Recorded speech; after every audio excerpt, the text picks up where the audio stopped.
ക്രിസ്തുവിന്റെ നിസ്തുല്യമായ നാമം മഹത്വപ്പെടുമാറാകട്ടെ. ഈ വർഷത്തെ നമ്മുടെ സുവിശേഷ യോഗങ്ങളുടെ പ്രാരംഭ രാത്രിക്കായി ആദ്യമായി ദൈവത്തെ സ്തുതിക്കുന്നു. ഇന്ന് രാത്രിയിലും ഞങ്ങളുടെ ക്ഷണം സ്വീകരിച്ച് ദൈവസന്നിധിയിലാകുതലായിരിക്കുന്ന എല്ലാ പ്രിയപ്പെട്ട ദൈവമക്കൾക്കും വീണ്ടും വരുന്നവനായ കർത്താവ് യേശു ക്രിസ്തുവിന്റെ നിശ്ചല നാമത്തിൽ ഞങ്ങളുടെ സ്നേഹവന്ദനങ്ങൾ പ്രാരംഭമായിട്ട് അറിയിക്കട്ടെ. ഇതുവരെയും കർത്താവിന്റെ സന്നിധിയിൽ ദൈവികമായ സന്തോഷങ്ങളും പ്രമോദങ്ങളും അനുഭവിച്ചുകൊണ്ടിരിക്കുകയായിരുന്നു. നമ്മുടെ കർത്താവ് യേശു ക്രിസ്തു മധ്യാകാശത്തിൽ പ്രത്യക്ഷപ്പെടും. ചക്രവാള സിമകളിൽ നീതിസൂര്യനായ യേശുക്രിസ്തു ഉദിച്ച് ഉയരുന്നതായ ശോഭന പ്രഭാതത്തെ കാത്തുകൊണ്ട് ക്രൈസ്തവ ലോകം ആകാംക്ഷയോടെ ഓരോ നിമിഷവും തള്ളി നീങ്ങിക്കൊണ്ടിരിക്കും. നമ്മുടെ കർത്താവ് യേശുക്രിസ്തു മടങ്ങിവരും എന്നുള്ളത് ദൈവാജനത്തിന്റെ ആശയും പ്രതീക്ഷയും പ്രത്യാശയുമാണ്. ആകയാൽ കർത്താവ് യേശുക്രിസ്തുവിന്റെ വീണ്ടും വരവിനെ ഒരിക്കൽ കൂടെ ഹൃദയത്തിൽ ഉണർത്തിക്കൊണ്ട് പ്രത്യാശയുടെ പാട്ടുകൾ പാടി സന്തോഷിക്കുവാനും ദൈവത്തെ സ്തുതിക്കുവാനും കർത്താവ് നമ്മെ സഹായിച്ചു. ഒരു കാലത്ത് വ്യർത്ഥമായ പാരമ്പര്യങ്ങളിൽ ജീവിച്ചിരുന്നതായ ഒരു അനുഗ്രഹിക്കപ്പെട്ട ജീവിതത്തെ നിത്യ ജീവന്റെ പ്രകാശത്തിലേക്കും നമ്മുടെ കർത്താവ് യേശുക്രിസ്തുവിന്റെ അതിമഹത്തേറിയ ശുശ്രൂഷയിലേക്കും വിളിച്ചു വേർതിരിക്കപ്പെട്ട അനുഗ്രഹിക്കപ്പെട്ടൊരു സാക്ഷ്യം നമ്മൾ ഇതിനകം കേട്ടു. തുടർന്നും ദൈവത്തിന്റെ പരിശുദ്ധാത്മാവ് തിരുവിടത്തിലൂടെ നമ്മോട് സംസാരിക്കുവാൻ പ്രാർത്ഥനയോടെ ദൈവമക്കൾ ദൈവസന്നിധിയിലായിരിക്കുവാൻ ഓർപ്പിച്ചുകൊണ്ട് ഈ ദിവസങ്ങളിൽ നമ്മുടെ ധ്യാനത്തിന് വേണ്ടി തിരുവെഴുത്തിൽ നിന്നും ഒരു വാക്യം വായിക്കുവാൻ കർത്താവിൽ താൽപര്യപ്പെടുന്നു. യിരെമ്യാ പ്രവാചകന്റെ പുസ്തകം 50-ാം അധ്യായം അതിന്റെ 5-ാം വാക്യം ശബ്ദമുയർത്തി വായിക്കാം. യിരെമ്യാ പ്രവാചകന്റെ പുസ്തകം 50-ാം അധ്യായം അതിന്റെ 5-ാം വാക്യവും വായിക്കാം.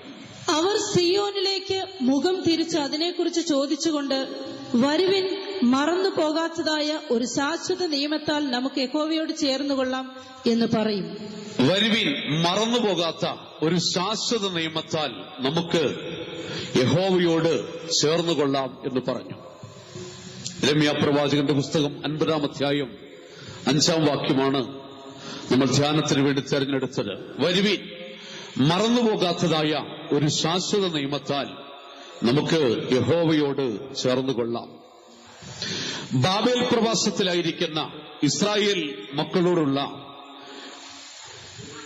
ദൈവത്തിന്റെ അരുളപ്പാടാണ് ഈ വാക്യത്തിലൂടെ നമ്മൾ വായിച്ചു കേട്ടത്.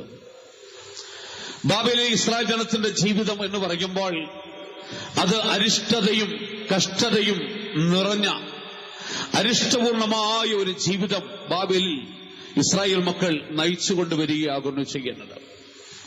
ഇസ്രായേൽ ജനത്തിന്റെ ബാബേലിലെ ജീവിതത്തിന്റെ അരിഷ്ടതയുടെ ആഴം അറിയണമെങ്കിൽ 137-ാം സങ്കീർത്തനത്തിന്റെ 1 മുതൽ 3 വരെയുള്ള വാക്യങ്ങളിലേക്ക് നമ്മൾ കടന്നു പോകുമ്പോൾ ബാബേൽ പ്രവാസത്തിൽ അകപ്പെട്ടിരിക്കുന്ന ഇസ്രായേൽ ജനത്തിന്റെ ബാബേലിലെ ജീവിതത്തിന്റെ അരിഷ്ടതയുടെ ആഴം നമുക്കവിടെ കാണുവാൻ സാധിക്കണം.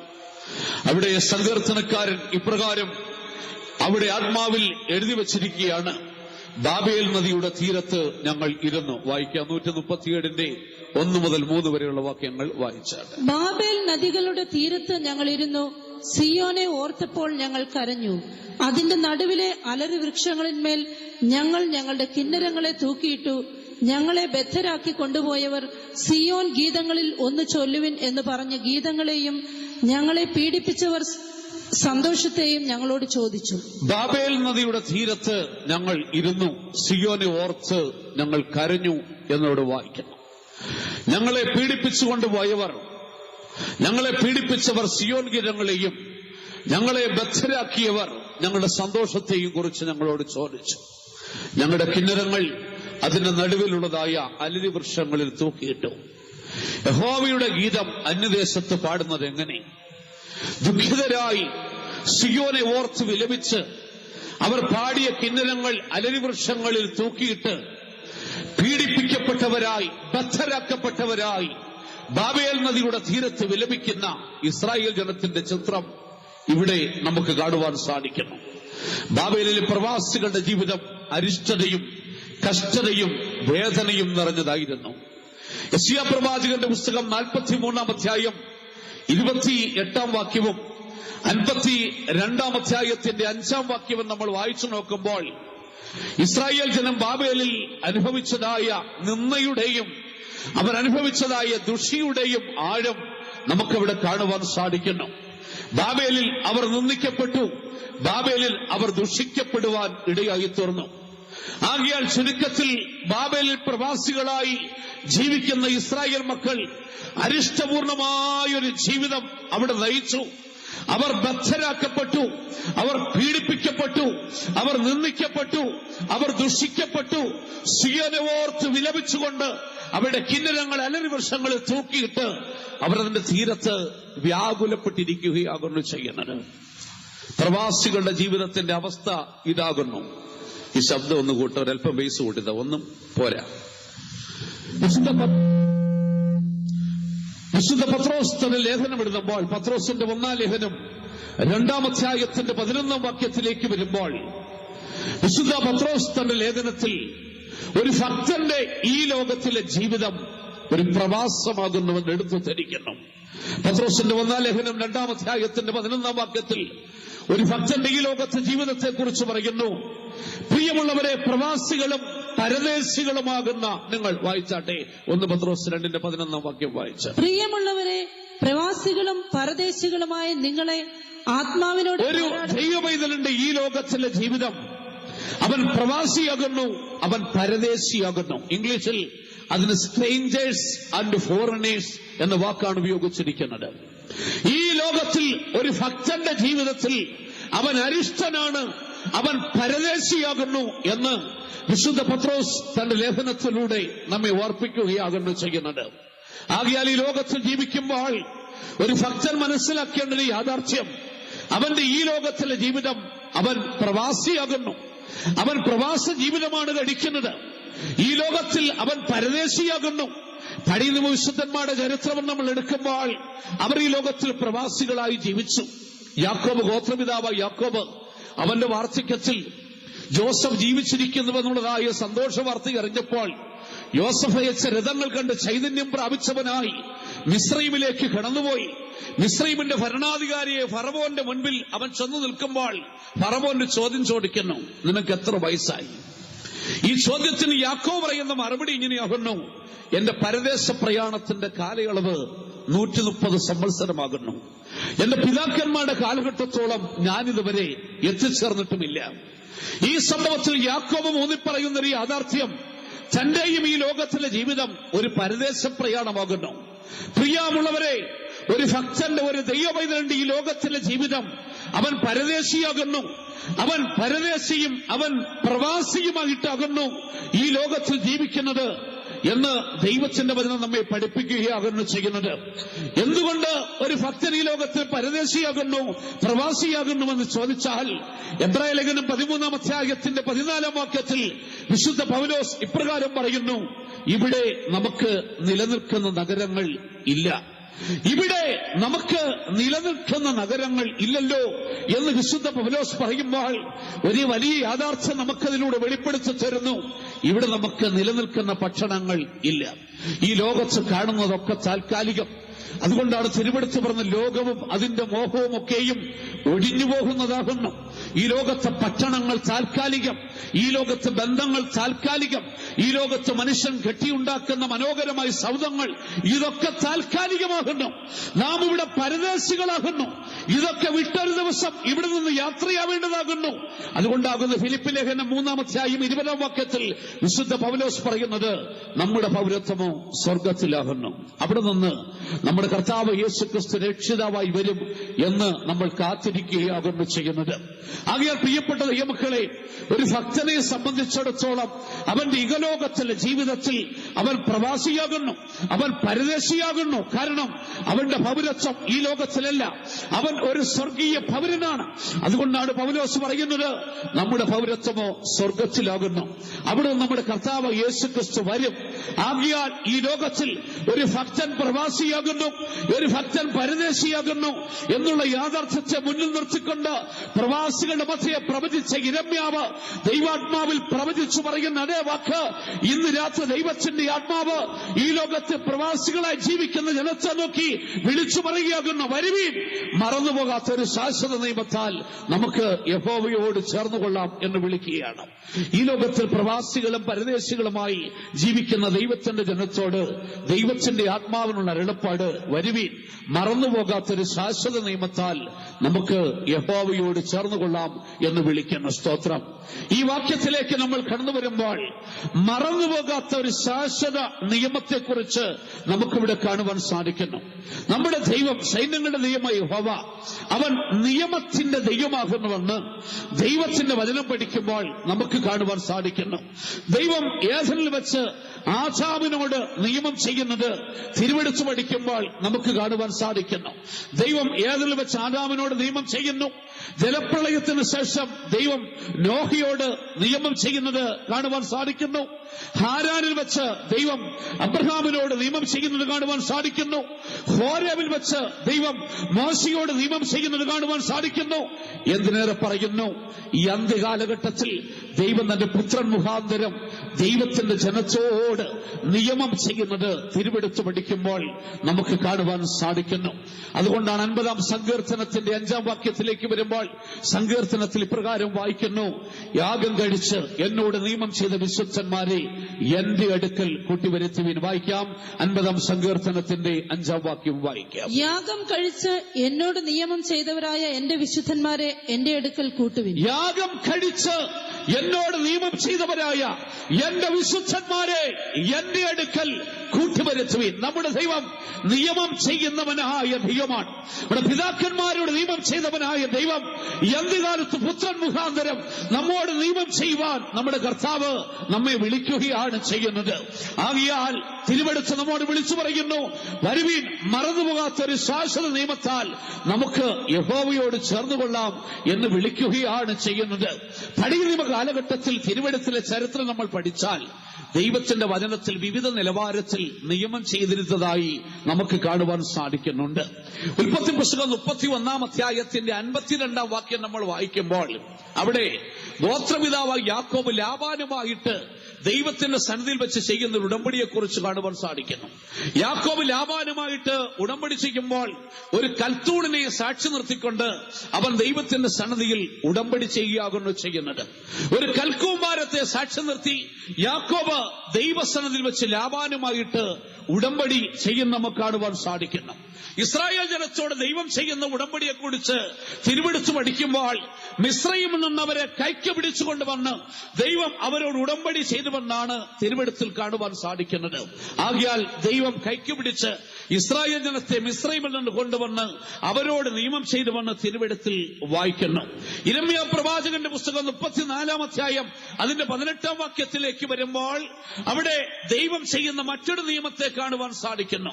അവിടെ നമ്മൾ വായിക്കുന്നത്, കാളക്കിടാവിന്റെ പിളർപ്പുകളുടെ നടുവിലൂടെ കടന്നുപോയി ഞാൻ നിങ്ങളോട് ചെയ്ത നിയമം എന്ന് ദൈവം ഇസ്രായേൽ ജനത്തോട് പറയുകയാണ് ചെയ്യുന്നത്. കാളക്കിടാവിനെ നടുവെ പിളർന്ന് പിളർപ്പുകളുടെ നടുവിലൂടെ കടന്നുപോയി ദൈവം തന്റെ ജനത്തോട് നിയമം ചെയ്തിട്ടുണ്ട്. അപ്പോൾ തന്നെ ദൈവം ചെയ്യുന്ന നിയമങ്ങളിൽ ഏറ്റവും ശക്തമായ, തിരുവെടുത്തിൽ പറയുന്ന നിയമങ്ങളിൽ ഏറ്റവും ശക്തമായ നിയമം എന്ന് പറഞ്ഞിരിക്കുന്നത് സംഖ്യാപുസ്തകം 18-ാം അധ്യായത്തിന്റെ 19-ാം വാക്യത്തിൽ ലവണ നിയമം എന്നൊരു നിയമത്തെക്കുറിച്ച് പറയുന്നു. അതാണ് നിയമങ്ങളിൽ ഏറ്റവും ശക്തമായ നിയമം, ലവണ നിയമം എന്ന് പറയുന്നതാകുന്നു. എന്താണ് ലവണ നിയമത്തിന്റെ അവസ്ഥയെന്ന് ചോദിച്ചാൽ, പരസ്പരം നിയമത്തിൽ ഏർപ്പെടുന്ന വ്യക്തികൾ തമ്മിൽ ഉപ്പ് കൈമാറിക്കൊണ്ട് നിയമം ചെയ്യും. ഈ നിയമത്തിന്റെ പ്രത്യേകത, നിയമത്തിന്റെ വ്യവസ്ഥയനുസരിച്ച് മൂലഭാഷയിൽ നമ്മൾ പഠിക്കുമ്പോൾ അത് അഭേദ്യമായ നിയമം എന്നാണ് അതിന്റെ അർത്ഥം. ലവണ നിയമം എന്ന് പറയുമ്പോൾ അത് അഭേദ്യമായ നിയമം, ഒരിക്കലും മാറ്റുവാൻ കഴിയാത്ത നിയമം, പരസ്പരം ഉപ്പ് കൈമാറിക്കൊണ്ട് പരസ്പരം ചെയ്യുന്ന നിയമം എന്ന് പറയുമ്പോൾ അതൊരിക്കലും മാറ്റുവാൻ സാധിക്കത്തില്ല. ഇളക്കമില്ലാത്ത നിയമമാണ്, അത് സ്ഥിരമായ നിയമമാണ്, ഒരിക്കലും മറന്നുപോകാത്ത നിയമമാണ്. ദൈവം തന്നെ ജനത്തോട് ചെയ്യുന്ന നിയമങ്ങളിൽ ഏറ്റവും ശക്തമായ നിയമം ലവണ നിയമമാകുന്നുവെന്ന് ദൈവത്തിന്റെ വചനം പഠിക്കുമ്പോൾ നമുക്ക് കാണുവാൻ സാധിക്കുന്നു. ആകയാൽ ദൈവത്തിന്റെ വചനം നമ്മെ വിളിക്കുന്നു, മരുവീൻ, മറന്നുപോകാത്തതായ ഒരു ശാശ്വത നിയമത്താൽ നമുക്ക് ദൈവത്തോട് ചേർന്നുകൊള്ളാം. ഒരിക്കലും മാറിപ്പോകാത്ത, ഇളകിപ്പോകാത്ത ഒരു ലവണ നിയമത്താൽ ദൈവത്തോട് ചേരുവാൻ കർത്താവ് നമ്മെ വിളിക്കുകയാകുന്നു ചെയ്യുന്നത്. നമ്മുടെ കർത്താവിങ്കലേക്ക് ഓടി വരുന്നതായ ഒരു ഭക്തനോട് ദൈവം ഒരിക്കലും ഫോഷ്കു പറയാത്തതും മാറിപ്പോകാത്തതുമായ ഒരു നിയമം ചെയ്യുന്നുവെന്ന് എബ്രായ ലേഖനം നമ്മൾ പഠിക്കുമ്പോൾ കാണുവാൻ സാധിക്കുന്നുണ്ട്. എബ്രായ ലേഖനം 6-ാം അധ്യായത്തിന്റെ 18-ാം വാക്യത്തിലേക്ക് വരുമ്പോൾ അവിടെ വിശുദ്ധ പൗലോസ് ഇപ്രകാരം ഓർപ്പിക്കുകയാണ്, ശരണത്തിനു വേണ്ടി കർത്താവിങ്കലേക്ക് ഓടിച്ചെല്ലുന്ന ഒരു ഭക്തനോട് ദൈവത്തിന് ഒരിക്കലും മാറിപ്പോകാത്തതും ദൈവത്തിന് ഒരിക്കലും ഫോഷ്കു പറയുവാൻ കഴിയാത്തതായ അവന്റെ വാഗ്ദത്തത്തിന്റെ ഉടമ്പടി കൊണ്ട് ദൈവം നിയമം ചെയ്യുന്നു എന്ന് പറഞ്ഞിരിക്കുന്നു. അത് മാത്രമല്ല, ദൈവം ചെയ്യുന്ന ആ വാഗ്ദത്തത്തിന്റെ ഉടമ്പടി ഒരിക്കലും മാറ്റമില്ലാതെ ആക്കി തീർക്കുവാൻ ദൈവം അവന്റെ നാമത്തിൽ ഒരാണയിട്ട് അതിനെ ഉറപ്പിക്കുന്നു എന്നും പറഞ്ഞിരിക്കുന്നു. ആകയാൽ ദൈവത്തിങ്കലേക്ക്, കർത്താവിങ്കലേക്ക് അഭയത്തിന് വേണ്ടി, ജീവരക്ഷയ്ക്ക് വേണ്ടി ഓടിച്ചെല്ലുന്ന ഒരു ഭക്തനോട് കർത്താവ് യേശുക്രിസ്തു നിയമം ചെയ്യുന്നു. ഒരിക്കലും മാറിപ്പോകാത്തൊരു ലവണ നിയമം, ഒരിക്കലും മാറിപ്പോകാത്ത, ദൈവത്തിന് ഹോസ്റ്റ് പറയുവാൻ കഴിയാത്ത ഒരു നിയമം കൊണ്ട് കർത്താവ് യേശുക്രിസ്തു അവിടെ ഉടമ്പടി ചെയ്യുകയാണ്. എന്താണ് കർത്താവ് യേശുക്രിസ്തുവിലേക്ക് ഓടിച്ചെല്ലുന്ന ഒരു ഭക്തനോട് ചെയ്യുന്ന നിയമം എന്നറിയാമോ? അതവന്റെ വാഗ്ദത്തത്തിന്റെ ഉടമ്പടിയാണ്. ആ വാഗ്ദത്തത്തിന്റെ ഉടമ്പടി അവൻ ആണ കൊണ്ട് ഉറപ്പിക്കുകയാണ്. എന്താണ് ഇതിന്റെ പ്രത്യേകത? ദൈവത്തിന്റെ വാഗ്ദത്തങ്ങൾ ഒരിക്കലും മാറിപ്പോകാത്തത്. ദൈവം ആണയിട്ടാൽ അതൊരിക്കലും മാറിപ്പോകത്തില്ല. ആകയാൽ ഒരിക്കലും മാറിപ്പോകാത്ത ദൈവത്തിന്റെ വാഗ്ദത്തത്താലും ദൈവത്തിന്റെ ആണയാലും ഉറപ്പിക്കുന്ന ദൈവത്തിന്റെ ഉടമ്പടിയാൽ അവൻ നമ്മോട് നിയമം ചെയ്യുന്നുവെന്ന് എബ്രായ ലേഖനം 6-ാം അധ്യായം 18-ാം വാക്യത്തിലേക്ക് വരുമ്പോൾ കാണുന്നു. ആകയാൽ കർത്താവ് യേശുക്രിസ്തുവിങ്കലേക്ക് അഭയത്തിന് വേണ്ടി ഓടിച്ചെല്ലുന്ന ഒരു ഭക്തനോട് ഒരിക്കലും മാറിപ്പോകാത്ത, ദൈവത്തിന് ഹോസ്റ്റ് പറയുവാൻ കഴിയാത്ത വാഗ്ദത്തത്തിന്റെ ഉടമ്പടി കൊണ്ട് അവൻ ആണയിട്ട് ഉറപ്പിക്കുമ്പോൾ ആ ഉടമ്പടിക്ക് ഒരു പ്രത്യേകതയുണ്ട്. താഴോട്ട് വായിക്കുന്നു, ആ ഉടമ്പടി നിശ്ചയമാണ്, ആ ഉടമ്പടി സ്ഥിരമാണ്, ആ ഉടമ്പടി നമ്മെ തിരശ്ശീലയ്ക്ക് അപ്പുറത്തേക്ക്, പുതിയ യെരുശലേമിലേക്ക്, സിയോനിലേക്ക് നമ്മളെ കൊണ്ടുപോകുന്നതാകുന്നു. ആകയാൽ കർത്താവ് യേശുക്രിസ്തുവിങ്കലേക്ക് അഭയത്തിന് വേണ്ടി ഓടിച്ചെല്ലുന്ന ഒരു വ്യക്തിക്ക് അവൻ വാഗ്ദത്തത്തിന്റെ ഉടമ്പടി കൊണ്ട് അവൻ ആണയിട്ട് ഉറപ്പിച്ച് അവൻ സത്യം ചെയ്യുന്നു. ആ ഉടമ്പടി സ്വീകരിച്ചു കഴിഞ്ഞാൽ അതിന്റെ വ്യവസ്ഥ നിശ്ചയമാണ്, അത് സ്ഥിരമാണ്. അത് ഒരു ഭക്തനെ തിരശ്ശീലയ്ക്ക് അപ്പുറത്തേക്ക് എന്ന് വെച്ചാൽ അതിവിശുദ്ധ സ്ഥലത്തേക്ക്, സിയോനിലേക്ക്, പുതിയ യെരുശലേമിലേക്ക് കൊണ്ടുചെല്ലുന്നതാകുന്നു. ആകയാൽ ദൈവത്തിന്റെ വചനം നമ്മെ വിളിക്കുന്നു, വരുവീൻ, മറന്നുപോകാത്ത ഒരു ശാശ്വത നിയമത്താൽ നമുക്ക് യഹോവയോട് ചേർന്നുകൊള്ളാം. നമ്മുടെ കർത്താവായ യേശുക്രിസ്തുവിലേക്ക് ഓടി വരുന്ന ഒരു ഭക്തനോട് ദൈവം ഒരിക്കലും മാറിപ്പോകാത്തതും ദൈവത്തിന് ഹോസ്റ്റ് പറയുവാൻ കഴിയാത്തതുമായ വാഗ്ദത്തത്തിന്റെ ഉടമ്പടി കൊണ്ട് അവൻ നിയമം ചെയ്യുകയാകുന്നു ചെയ്യുന്നത്. പഴയ നിയമ ചരിത്രം നമ്മൾ പഠിച്ചാൽ ദൈവം മനുഷ്യരോട് ചെയ്ത ഉടമ്പടിക്ക് വിവിധ രൂപങ്ങളുണ്ടെന്ന് തിരുവെടുത്ത് പഠിക്കുമ്പോൾ നമുക്ക് കാണുവാൻ സാധിക്കുന്നു. തിരുവെടുത്തിൽ ഈ ഉടമ്പടികളെ വിവിധ നാമങ്ങളിലാണ് അറിയപ്പെടുന്നത്. അതിലൊന്നാമത്തെ ഉടമ്പടിയാണ് സമാധാന നിയമം. ദൈവത്തിന്റെ വചനത്തിൽ പറഞ്ഞിരിക്കുന്ന ഒന്നാമത്തെ നിയമം സമാധാനത്തിന്റെ ഉടമ്പടിയാണ്. തിരുവെടുത്തിൽ ദൈവം 3 പേരോട് സമാധാനത്തിന്റെ ഉടമ്പടി ചെയ്തിട്ടുണ്ടെന്ന് തിരുവെടുത്ത് പഠിക്കുമ്പോൾ മനസ്സിലാക്കുവാൻ സാധിക്കുന്നു. ഒന്ന് സംഖ്യാപുസ്തകം 25-ാം അധ്യായം അതിന്റെ 12-ാം വാക്യത്തിലേക്ക് വരുമ്പോൾ അവിടെ ദൈവം സമാധാനത്തിന്റെ ഉടമ്പടി ചെയ്തിരിക്കുന്ന ഒരു വ്യക്തിയെ കാണുവാൻ സാധിക്കുന്നു. അത് അഹരോൻ പുരോഹിതന്റെ മകനായ എലിയാസറിന്റെ മകനായ ഫിനെഹാസിനോട് ദൈവം ഒരു ഉടമ്പടി ചെയ്തു. ആ ഉടമ്പടി സമാധാനത്തിന്റെ നിയമമായിരുന്നു. നമുക്ക് സാഹചര്യം അറിയാം.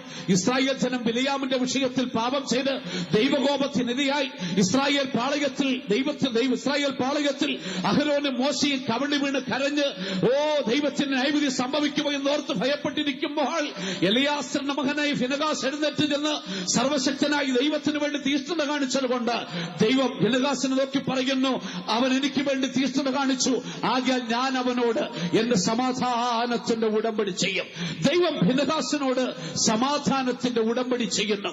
സമാധാനത്തിന്റെ ഉടമ്പടി ചെയ്ത മറ്റൊരു വ്യക്തിയെ നമുക്ക് കാണുവാൻ സാധിക്കുന്നു.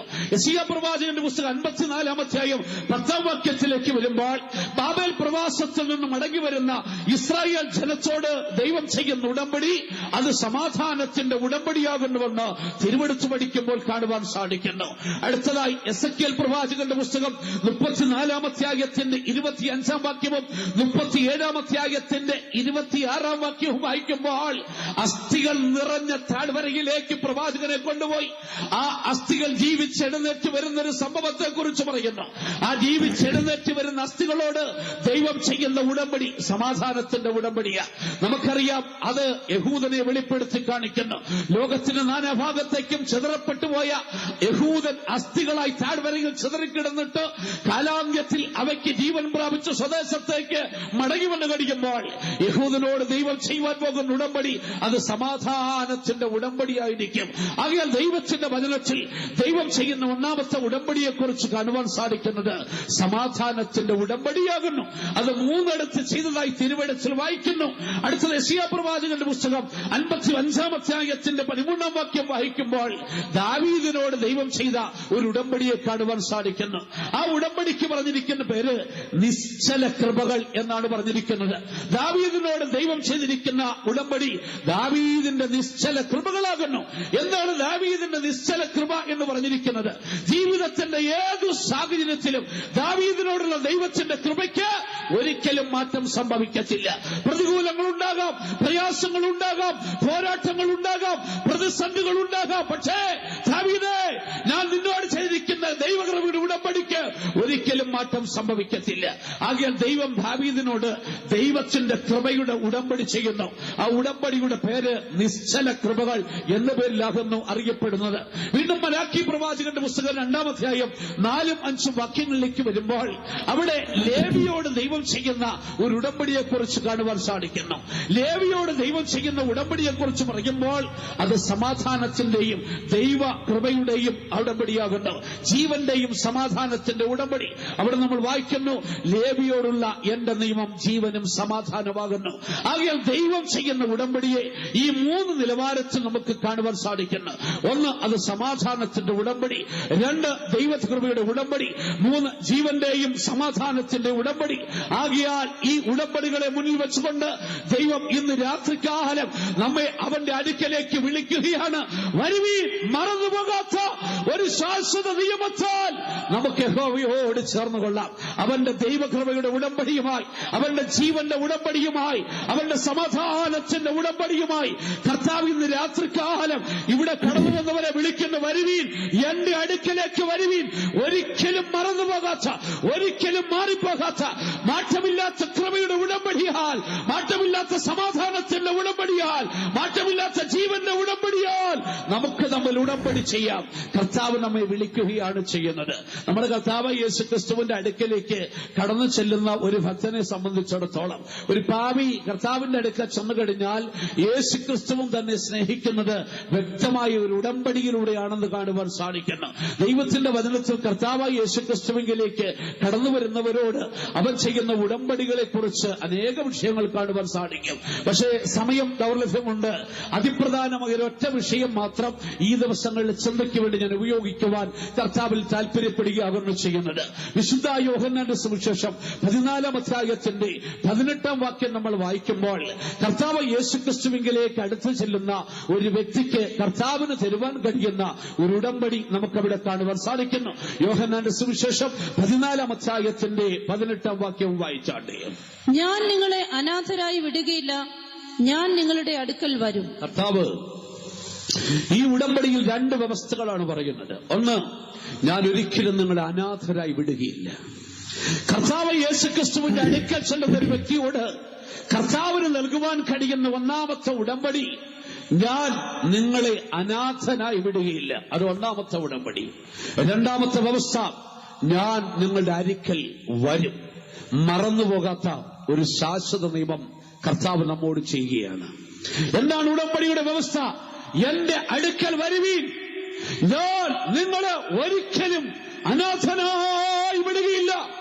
ഇന്നത്തെ ലോകത്തിലെ മനുഷ്യന്റെ സാർവത്രികമായ അടിസ്ഥാന പ്രശ്നമാണ് അനാഥത്വം അഥവാ നിരാശ്രയത്വം എന്ന് പറഞ്ഞിരിക്കുന്നത്.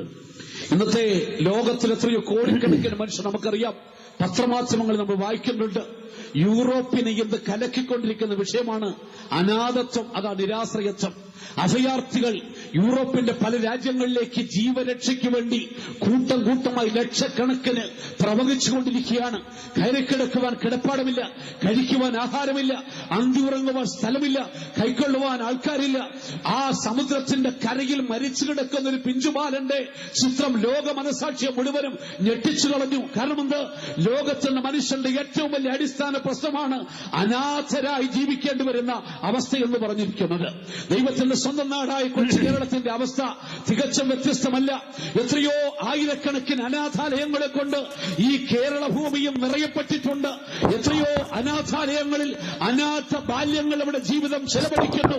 എത്രയോ പിഞ്ചു കുഞ്ഞുങ്ങൾ മാതാപിതാക്കളെ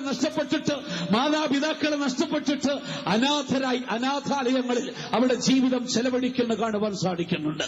എന്തിനേറെ പറയുന്നു, എത്രയോ മാതാപിതാക്കൾ അവിടെ ജീവിതത്തിന്റെ വാർദ്ധക്യത്തില് അവിടെ എല്ലാം നഷ്ടപ്പെട്ടവരായി വൃദ്ധസദനങ്ങളിലും അനാഥാലയങ്ങളിലും കഴിയുന്നുണ്ട്. എത്രയോ സഹോദരിമാർ, ഭർത്താക്കന്മാർ നഷ്ടപ്പെട്ട അനാഥരായി തീർന്നിട്ടുള്ളവരെ നമ്മുടെ ചുറ്റുപാടുകളിൽ നമുക്ക് കാണുവാൻ സാധിക്കുന്നു.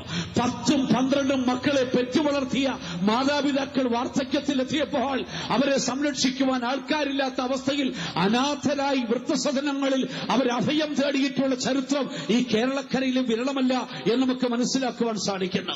ഒരിക്കൽ ഒരാൾ പറഞ്ഞ് ഞാൻ ഓർക്കുകയാണ് ചെയ്യുന്നത്, ഒരമ്മയ്ക്ക് 10 മക്കളെ പ്രസവിച്ചു വളർത്തുവാൻ കഴിയും, പക്ഷേ ആ 10 മക്കൾക്ക് തിരിച്ച് ഒരമ്മയെ വാർദ്ധക്യത്തിൽ സംരക്ഷിക്കുവാൻ സാധിക്കത്തില്ല. എത്ര വലിയ നഗ്നമായൊരു സത്യമാണ്. ഒരമ്മയ്ക്ക് 10 മക്കളെ പ്രസവിച്ച് സംരക്ഷിച്ച് വളർത്തുവാൻ കഴിയും, പക്ഷേ ആ 10 മക്കൾക്ക് അമ്മയുടെ വാർദ്ധക്യത്തിൽ ഒരുമിച്ച് ആ മാതാവിനെ സംരക്ഷിക്കുവാൻ കഴിയത്തില്ല. നമ്മുടെ ചുറ്റുപാടുകളിൽ കാണുന്ന സാധാരണ സംഭവമല്ലേ ഇതെന്ന് പറഞ്ഞിരിക്കുന്നത്. ഞാൻ മറ്റൊരു സംഭവം കേട്ടിട്ടുണ്ട്. ചെറിയ പ്രായത്തിൽ കൊച്ചുകുട്ടികളായിരിക്കുമ്പോൾ അമ്മയുടെ അടുത്ത് കൊച്ചുകുട്ടികളെല്ലാം കൂടി വഴക്കുണ്ടാക്കും. അമ്മയുടെ മടിയിൽ കയറിയിരുന്നിട്ട് ആൺകുട്ടികളെല്ലാം കൂടെ വഴക്കുണ്ടാക്കും. എന്താ വഴക്കിന്റെ ആശയത്തിന്റെ കാരണമെന്നറിയാമോ? അമ്മച്ചി എന്റേതാണെന്ന് പറയുന്നത്. മൂത്തവും പറയാം അമ്മച്ചി എന്റേതാണ്, അതിനിടയും പറയാം അമ്മച്ചി എന്റേതാണ്, അടുത്തവും പറയാം അല്ല അമ്മച്ചി എന്റേതാണ്. അമ്മച്ചിയുടെ കയ്യെ പിടിച്ചുകൊണ്ട് ഒരുത്തൻ അമ്മച്ചി എന്റേതാണെന്ന് പറയുന്നു, മറ്റടുത്ത അമ്മച്ചിയുടെ ചെവിയിൽ പിടിച്ചുകൊണ്ട് എന്റേതാണെന്ന് പറയുന്നു, ഒരാൾ അമ്മച്ചിയെ പൂണ്ടടക്കം പിടിച്ചുകൊണ്ട് അമ്മച്ചി എന്റേതാണെന്ന് പറയുന്നു. അമ്മച്ചിക്ക് വേണ്ടി മക്കൾ കടിപിടി കൂടുകയാണ്. എന്നാൽ അല്പം ചില കാലങ്ങൾ കഴിഞ്ഞ് ഈ മക്കളൊന്നും വളർന്ന് വിവാഹമൊക്കെ കഴിച്ചു കഴിയുമ്പോൾ ആ മക്കൾ വീണ്ടും അടികൂടുകയാ. അവിടെ അടികൂടുന്നതിന്റെ വിഷയം എന്തെന്നറിയാമോ? ഇപ്പോൾ അവർ പറഞ്ഞ അമ്മച്ചി നിന്റെയാണെന്ന് പറയാ ചെയ്യുന്നത്. അമ്മച്ചി നിന്റെയാണെന്ന് മൂത്തവൻ ഇളയവനോട് പറയും. അവൻ പറയാം അല്ല അമ്മച്ചി നിന്റെയാണെന്ന് മറ്റേവരോട് പറയും. അമ്മച്ചി അങ്ങോട്ടും ഇങ്ങോട്ടും ഇപ്പം നിന്റെയാണെന്നും പറഞ്ഞ് പരസ്പരം അടികൂടുന്ന കാഴ്ചയാണ് നമ്മുടെ ചുറ്റുപാടുകളിൽ കാണുവാൻ സാധിക്കുന്നത്. എന്നെ കേൾക്കുന്ന ദൈവമക്കളെ, ലോകത്തിൽ എത്രയോ ജീവിതങ്ങൾ അനാഥമായി, എത്രയോ മാതാപിതാക്കൾ അനാഥരായി, എത്രയോ സ്ത്രീകൾ അനാഥരായി, എത്രയോ പിഞ്ചു ബാല്യങ്ങൾ അനാഥരായി ലോകത്തിന്റെ നാനാഭാഗത്തും ജീവിക്കുമ്പോൾ കർത്താവ് നമുക്ക് വാഗ്ദത്തം തരുന്നു, എന്റെ അടുക്കൽ വരുന്നവനെ ഞാൻ ഒരു നാളും അനാഥനായി വിടത്തില്ല. അത് വിശ്വസിക്കുന്ന ദൈവമക്കൾ കരങ്ങളുയർത്തി ശക്തിയോട് ഹല്ലേലൂയ പറഞ്ഞിട്ട്. ഇന്ന് ലോകത്തിൽ എത്രയോ രാഷ്ട്രീയ പ്രസ്ഥാനങ്ങൾ, എത്രയോ ഇസങ്ങൾ നേതൃത്വം നഷ്ടപ്പെട്ട് അനാഥമായി തീർന്നിട്ടുണ്ട്. സോക്രട്ടീസ് മരിച്ചപ്പോൾ സോക്രട്ടീസിന്റെ ശിഷ്യനായിരുന്ന പ്ലേറ്റോ വിളിച്ചു പറഞ്ഞു, ഞങ്ങൾ അനാഥരായി തീർന്നുവെന്ന്. ഹിറ്റ്ലർ മരിച്ചപ്പോൾ നാസിസം അനാഥമായി തീർന്നു. മുസോളിനി മരിച്ചപ്പോൾ ഫാസിസം അനാഥരായി തീർന്നു. ഇന്ന് ലോകത്തിൽ എത്രയോ സംഘടനകൾ, എത്രയോ രാഷ്ട്രീയ പ്രസ്ഥാനങ്ങൾ, എത്രയോ ഇസങ്ങൾ നേതൃത്വം നഷ്ടപ്പെട്ടിട്ട് അനാഥരായി വഴിയിൽ അവസാനിക്കുമ്പോൾ നമ്മുടെ കർത്താവ് വാഗ്ദത്തം ചെയ്യുന്നു, എന്റെ അടുക്കൽ വരുവീൻ, മറന്നുപോകാത്തൊരു ശാശ്വത നിയമം ഞാൻ നിന്നോട് ചെയ്യാം, ഒരു സമാധാനത്തിന്റെ നിയമം ചെയ്യാം, ഒരു കൃപയുടെ നിയമം ഞാൻ ചെയ്യാം, ഒരു ജീവന്റെ നിയമം ഞാൻ നിന്നോട് ചെയ്യാം. ഞാൻ നിന്നെ ഒരിക്കലും അനാഥനായി വിടത്തില്ല.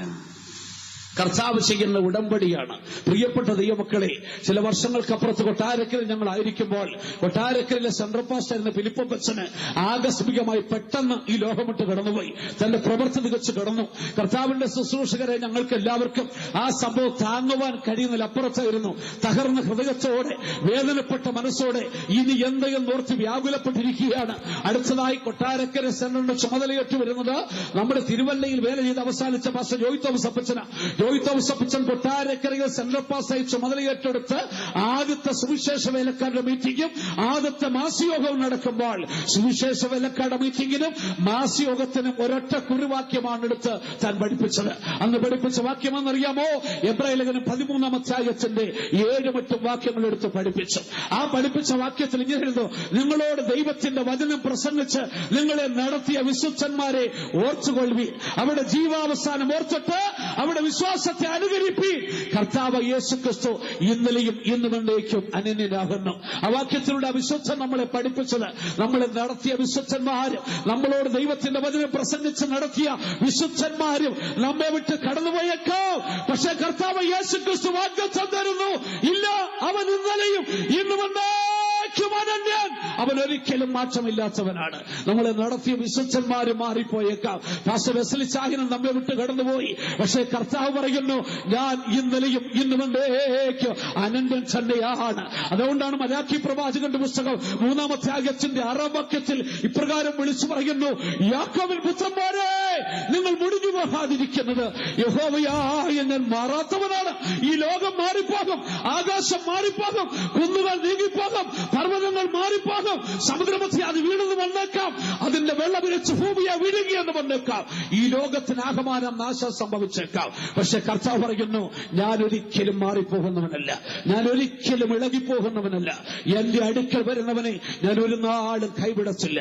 ഇന്നലെ നിന്നെ നടത്തിയ കർത്താവ്, ഇന്ന് നിന്നെ നടത്തിക്കൊണ്ടിരിക്കുന്ന കർത്താവ്, അവൻ നാളെയും നിന്നെ നടത്തും. അവൻ അനന്യനാകുന്നു, അവൻ മാറാച്ചവനായ ദൈവമാണ്.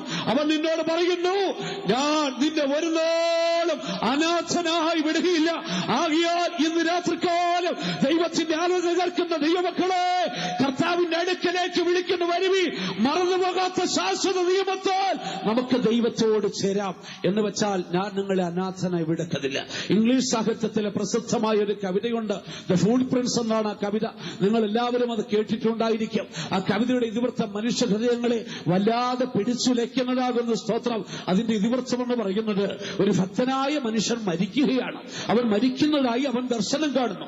അതിനുശേഷം അവൻ കാണുന്നത് കർത്താവ് അവന്റെ ആത്മാവിനെ എടുത്തുകൊണ്ട് ഒരു കടൽ തീരത്തേക്ക് പോകുകയാണ്.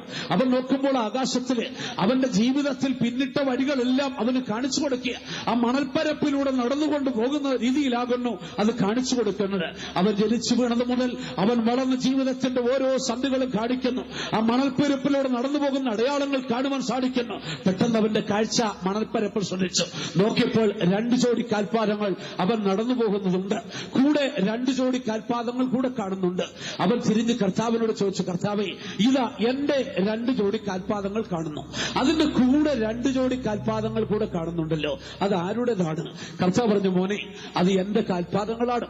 നീ നിന്റെ ജീവിതത്തിൽ കടന്നുപോയ സകല വഴികളിലും നിന്നോടുകൂടെ ഞാൻ ഉണ്ടായിരുന്നു. ഞാൻ നിന്റെ പിന്നാലെ നിന്നോടുകൂടെ അനുഗമിച്ച എന്റെ കാൽപ്പാടുകളാണ് കാണുന്നത്. അത് കേട്ടപ്പോൾ അവന് വലിയ സന്തോഷം തോന്നി, എന്റെ കർത്താവിനോട് വലിയ സ്നേഹം തോന്നി.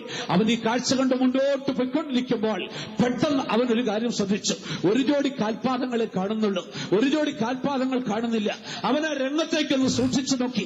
അവൻ ഏറ്റവും വ്യാകുലപ്പെട്ട സമയം, അവൻ രോഗിയായി തീർന്ന സമയം, അവൻ പരീക്ഷിക്കപ്പെട്ട സമയം, അവൻ തകർന്നുപോയ സമയം, മനുഷ്യരെല്ലാം അവനെ കൈവിട്ട സമയം, അവന് ദൈവത്തോട് വലിയ വ്യാകുലം തോന്നി, ദുഃഖം തോന്നി. കർത്താവിനോട് പറഞ്ഞു, കർത്താവേ, ലോകം മുഴുവനും എന്നെ കൈവിട്ടപ്പോൾ, ഞാൻ ഇത്രമാത്രം തകർക്കപ്പെട്ടപ്പോൾ നീയും എന്നെ കൈവിട്ട് കളഞ്ഞല്ലോ, നിന്റെ കാഴ്ചപ്പാടുകൾ കാണുവാൻ സാധിക്കുന്നില്ലല്ലോ. കർത്താവ് അവന്റെ തോളിൽ തട്ടിക്കൊണ്ട് പറഞ്ഞു, മകനെ, ആ കാണുന്ന കാൽപാദങ്ങളുണ്ടല്ലോ, അത് നിന്റെ കാൽപാദങ്ങളല്ല, അത് എന്റെ കാൽപാദങ്ങളാണ്. ഈ സമയത്ത് നീ നടക്കുവാൻ നിന്നെ അനുവദിച്ചാൽ നീ വീടുപോകുമെന്ന് എനിക്ക് അറിയാമായിരുന്നു. അതുകൊണ്ട് നീ വീടുവാൻ ഞാൻ നിന്നെ അനുവദിച്ചില്ല. എന്റെ ഉള്ളങ്കരങ്ങളിൽ ഞാൻ നിന്നെ കോരി എടുക്കുകയായിരുന്നു. നിന്നെ എടുത്തുകൊണ്ട് ഞാൻ നടന്നുപോയി എന്റെ കാഴ്ചപ്പാടുകളാകുന്നു നീയാ കാണുന്നത്. അത് കണ്ടപ്പോൾ അവന്റെ സന്തോഷവും അവന്റെ സ്നേഹവും അടക്കുവാൻ കഴിഞ്ഞില്ല. ഇന്ന് രാത്രികാലം എന്നെ കേൾക്കുന്ന ദൈവമക്കളെ, ജീവിതത്തിന്റെ ഏതവസ്ഥയിലും നിന്നെ കൈവിടാത്തൊരു കർത്താവുണ്ട്, നിന്നെ അനാഥനായി വിടാത്തൊരു കർത്താവുണ്ട്. അവൻ സമാധാനത്തിന്റെയും അവൻ ദൈവത്തിന്റെ കൃപയുടെയും ജീവന്റെ ഉടമ്പടി തന്ന് നിന്നെ വിളിക്കുകയാണ്. വരുവി, മറന്നുപോകാത്തൊരു ശാശ്വത നിയമത്താൽ നമുക്ക് ദൈവത്തോട് ചേരാം. ഞാൻ നിന്നെ ഒരു നാളും അനാഥനായി വിടത്തില്ല. കർത്താവ് നമ്മളെ അനാഥനായി വിടത്തില്ല എന്ന് പറയുമ്പോൾ ആ വാക്യത്തെ നമ്മൾ വീണ്ടും വീണ്ടും തിരിച്ചു പഠിക്കണം. എന്താണ് യേശുക്രിസ്തു തന്റെ അടുക്കൽ വരുന്നവരെ അനാഥരായി വിടത്തില്ല എന്ന് പറയുന്നതിന്റെ അർത്ഥം? അത് കുറെ കൂടെ വ്യക്തമായി പഠിക്കണമെങ്കിൽ വിശുദ്ധ യോഹന്നാന്റെ സുവിശേഷം 6-ാം അധ്യായത്തിന്റെ 35 മുതൽ 40 വരെയുള്ള വേദഭാഗങ്ങൾ പഠിക്കണം. 6 മുതൽ 35, 6-ാം അധ്യായത്തിന്റെ 35 മുതൽ 40 വരെയുള്ള വേദഭാഗം നമ്മൾ പഠിക്കുമ്പോൾ അവിടെ തന്റെ അടുക്കൽ വരുന്നവർക്ക് കർത്താവ് ചെയ്യുന്ന, വാഗ്ദത്തം ചെയ്യുന്ന 3 ഉടമ്പടികളെ നമുക്കവിടെ കാണുവാൻ സാധിക്കുന്നു. ഞാൻ നിങ്ങളെ അനാഥരായി വിടുകയില്ല എന്ന് കർത്താവ് പറയുമ്പോൾ തന്റെ അടുക്കൽ വരുന്നവരോട് കർത്താവ് ചെയ്യുന്ന 3 ഉടമ്പടികളെ യോഹന്നാന്റെ സുവിശേഷം 6-ാം അധ്യായത്തിന്റെ 35 മുതൽ 40 വരെയുള്ള വാക്യങ്ങൾ പഠിക്കുമ്പോൾ നമുക്ക് കാണുവാൻ സാധിക്കുന്നു. അതിന്റെ 35-ാം വാക്യത്തിൽ കർത്താവ് യേശുക്രിസ്തു പ്രകാരം പറയുന്നു, എന്റെ അടുക്കൽ വരുന്നവന് ഒരിക്കലും വിശക്കത്തില്ല. എന്റെ അടുക്കൽ വരുന്ന വായിക്കുക. 6-ാം അധ്യായത്തിന്റെ 35-ാം വാക്യം വായിച്ചാൽ യേശു അവരോട് പറഞ്ഞത്, ഞാൻ ജീവന്റെ അപ്പമാകുന്നു. എന്റെ അടുക്കൽ വരുന്നവന് വിശക്കയില്ല, എന്നിൽ വിശ്വസിക്കുന്നവന് ഒരു നാളും ദാഹിക്കുകയില്ല. കർത്താവ് ചെയ്യുന്ന 1-ാമത്തെ ഉടമ്പടി ഇതാകുന്നു, എന്റെ അടുക്കൽ വരുന്നവന് വിശക്കത്തില്ല. അടുത്തത്, എന്നിൽ വിശ്വസിക്കുന്നവന് ഒരു നാളും ദാഹിക്കത്തില്ല. കർത്താവ് വിളിക്കുകയാണ്, എന്റെ അടുക്കൽ വാ, എന്റെ അടുക്കൽ വരുന്നവന് ഒരിക്കലും വിശക്കത്തില്ല, ഒരു നാളും ദാഹിക്കത്തില്ല. അത് കർത്താവ് ചെയ്യുന്ന 1-ാമത്തെ ഉടമ്പടി. ഞാൻ നിന്നെ അനാഥനായി വിടുകയില്ലെന്ന് പറയുമ്പോൾ എന്റെ അടുക്കൽ വരുന്നവനെ ഒരു നാളും വിശക്കത്തില്ല, ഒരു നാളും ദാഹിക്കത്തില്ല. 6-ാം അധ്യായത്തിന് 37-ാം വാക്യത്തിലേക്ക് വരുമ്പോൾ കർത്താവ് 2-ാമത് ചെയ്യുന്ന ഉടമ്പടി കാണുവാൻ സാധിക്കുന്നു. അവിടെ കർത്താവ് പറയുന്നു, എന്റെ അടുക്കൽ വരുന്നവനെ വായിക്കാം. 6-ാം അധ്യായം 37-ാം വാക്യം വായിച്ചാട്ടെ. പിതാവ് എനിക്ക് തരുന്നതൊക്കെയും എന്റെ അടുക്കൽ വരും, എന്റെ അടുക്കൽ വരുന്നവനെ ഞാൻ ഒരു നാളും തള്ളിക്കളയുകയില്ല. എന്റെ അടുക്കൽ വരുന്നവനെ ഞാൻ ഒരു നാളും തള്ളിക്കളയത്തില്ല. കർത്താവ് തരുന്ന 2-ാമത്തെ വാഗ്ദത്തമാണ്. അതിന് 40-ാം വാക്യത്തിലേക്ക് വരുമ്പോൾ കർത്താവ് വീണ്ടും പറയുന്നു, എന്റെ അടുക്കൽ വരുന്നവനെ ഞാൻ ഒടുക്കലത്തെ നാളിൽ ഉയർത്തെഴുന്നേൽപ്പിക്കും. ആകയാൽ കർത്താവ് 3 കാര്യങ്ങൾ ഇവിടെ വാഗ്ദത്തം ചെയ്യുകയാണ്. തന്റെ അടുക്കൽ വരുന്നവന് ദൈവം ഉടമ്പടി ചെയ്യുന്നു, അനാഥനായി വിടുകയില്ല എന്നുള്ള ഉടമ്പടിയിൽ 3 കാര്യങ്ങൾ കാണുവാൻ സാധിക്കുന്നു. ഒന്ന്, എന്റെ അടുക്കൽ വരുന്നവന് ഒരു നാളും വിശക്കത്തില്ല, ഒരു നാളും ദാഹിക്കത്തില്ല. അടുത്തത്, എന്റെ അടുക്കൽ വരുന്നവനെ ഞാൻ ഒരു നാളും തള്ളിക്കളയത്തില്ല. അടുത്തത്, എന്റെ അടുക്കൽ വരുന്നവനെ ഞാൻ ഉയർത്തെഴുന്നേൽപ്പിക്കും, അവന് നിത്യജീവനെ കൊടുക്കും. ഈ 3 വാഗ്ദത്തങ്ങളാണ് ഞാൻ നിന്നെ ഒരു നാളും അനാഥനായി വിടുകയില്ല എന്ന ദൈവത്തിന്റെ വാഗ്ദത്തങ്ങൾ അടങ്ങിയിരിക്കുന്നത്. പ്രിയപ്പെട്ട ദൈവമക്കളെ, അതിന്റെ 1-ാമത്തെ ഭാഗത്തേക്ക് നമുക്ക് കടന്നുപോകാം.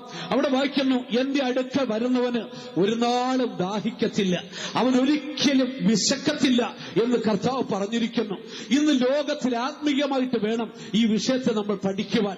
ആത്മീയമായി വിഷയത്തെ പഠിക്കുമ്പോൾ ലോകത്തിൽ ഇന്ന് മനുഷ്യന്റെ ജീവിതത്തിൽ 2 വിധത്തിലുള്ള ദാഹവും വിശപ്പും ഉണ്ടെന്ന് കാണുവാൻ സാധിക്കുന്നു. ലോകത്തിൽ മനുഷ്യന്റെ ജീവിതത്തിൽ 2 വിധത്തിലുള്ള ദാഹമുണ്ട്. എന്തിനു വേണ്ടിയുള്ള ദാഹമാണുള്ളത്? ഒന്ന്, മനുഷ്യന്റെ ജീവിതത്തിൽ പാപത്തിന് വേണ്ടിയുള്ളൊരു ദാഹമുണ്ട്. ഇന്ന് ലോകത്തിൽ ജീവിക്കുന്ന മനുഷ്യന്റെ ഹൃദയത്തിലെ 1-ാമത്തെ ദാഹവും വിശപ്പും പാപത്തിന് വേണ്ടിയുള്ള ഒരു ദാഹമാണ്. 2-ാമത്തെ മനുഷ്യന്റെ ദാഹമെന്ന് പറയുന്നത് അത് ദൈവത്തിന് വേണ്ടിയുള്ള ദാഹമാണ്. 2 വിധത്തിലുള്ള ദാഹവും 2 വിധത്തിലുള്ള വിശപ്പും ഇന്ന് ലോകത്തിൽ മനുഷ്യ ജീവിതത്തിൽ അനുഭവിക്കുന്ന കാണുവാൻ സാധിക്കുന്നു. ഒന്ന്, പാപത്തിന് വേണ്ടിയുള്ള ദാഹം. ഇത് മനുഷ്യന്റെ മനസ്സിലും അവന്റെ ശരീരത്തിലുമാണ് കുടികൊള്ളുന്നത്. 2, ദൈവത്തിന് വേണ്ടിയുള്ള ദാഹം. ഇത് മനുഷ്യന്റെ ആത്മാവിലാണ് കുടികൊള്ളുന്നത്. ആകയാൽ ഒരു മനുഷ്യന്റെ ജീവിതത്തിൽ 2 വിധത്തിലുള്ള ദാഹത്തെ കാണുവാൻ സാധിക്കുന്നു. പാപത്തിന് വേണ്ടിയുള്ള ദാഹവും ദൈവത്തിന് വേണ്ടിയുള്ള ദാഹവും. ഇന്നത്തെ ലോകത്തെ, വർത്തമാനകാല ലോകത്തിലേക്ക് നമ്മൾ വന്നാൽ ലോകത്തിൽ ജീവിക്കുന്ന മനുഷ്യരിൽ ബഹുഭൂരിപക്ഷം ജനങ്ങളും ഇന്ന് ദാഹിക്കുന്നതും ആഗ്രഹിക്കുന്നതും പാപത്തിന് വേണ്ടി അവന്റെ ഹൃദയം, അവന്റെ മനസ്സ്, അവന്റെ ശരീരം ദാഹിക്കുകയാണ് ചെയ്യുന്നത്. അവന്റെ ദേഹി പാപത്തിന് വേണ്ടി ദാഹിക്കുന്നു. പാപത്തിന് വേണ്ടി ദാഹിക്കുന്ന എത്ര പാപം ചെയ്തിട്ടും മനുഷ്യന്റെ ദാഹം ശമിക്കുന്നില്ല. എത്ര പാപം ചെയ്തിട്ടും മനുഷ്യന്റെ വിശപ്പ് അടങ്ങുന്നില്ല. പാപം ചെയ്ത് തൃപ്തിപ്പെടാത്ത മനുഷ്യരെ കൊണ്ട് ലോകം നിറഞ്ഞിരിക്കുകയാണ്. കണ്ട് കൊതി തീരാത്ത കണ്ണുകൾ, പറഞ്ഞു മതി തീരാത്ത നാവുകൾ, കേട്ട് മതി തീരാത്ത വ്യാധികൾ, ശരീരത്തിന്റെ ദാഹം ശമിക്കുന്നില്ല. മദ്യപാൻ എത്ര മദ്യപിച്ചിട്ടും മദ്യപാനത്തിന്റെ ദാഹം ശമിക്കുന്നില്ല. വലിക്കുന്നവൻ എത്ര പുകവലിച്ചിട്ടും അവന്റെ പുകവലിക്കാണ് ദാഹം ശമിക്കുന്നില്ല. ലോകത്തിൽ ഏതെങ്കിലും മനുഷ്യരുണ്ടോ മദ്യപിച്ചിട്ട് അവന്റെ ദാഹം തീർന്നതായിട്ട്? പുകവലിച്ച് ഇനി മേലാൽ വേണ്ട, എനിക്ക് മതിയായി എന്ന് പറഞ്ഞിട്ടുള്ള ആരെങ്കിലും ഉണ്ടോ? ചിന്തിച്ചു നോക്കിയാട്ടെ. പാപം ചെയ്ത മനുഷ്യൻ ഒരിക്കലും തൃപ്തി അടയുവാൻ സാധിക്കത്തില്ല. ലോകത്തിൽ നമ്മൾ ചിന്തിച്ചു നോക്കണം.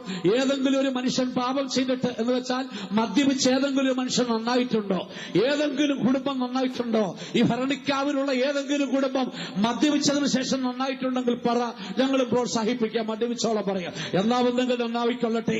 ഇല്ല, മദ്യപിച്ചാൽ ഒരു കുടുംബവും നന്നാവത്തില്ല, ഒരു വ്യക്തിയും നന്നാവത്തില്ല.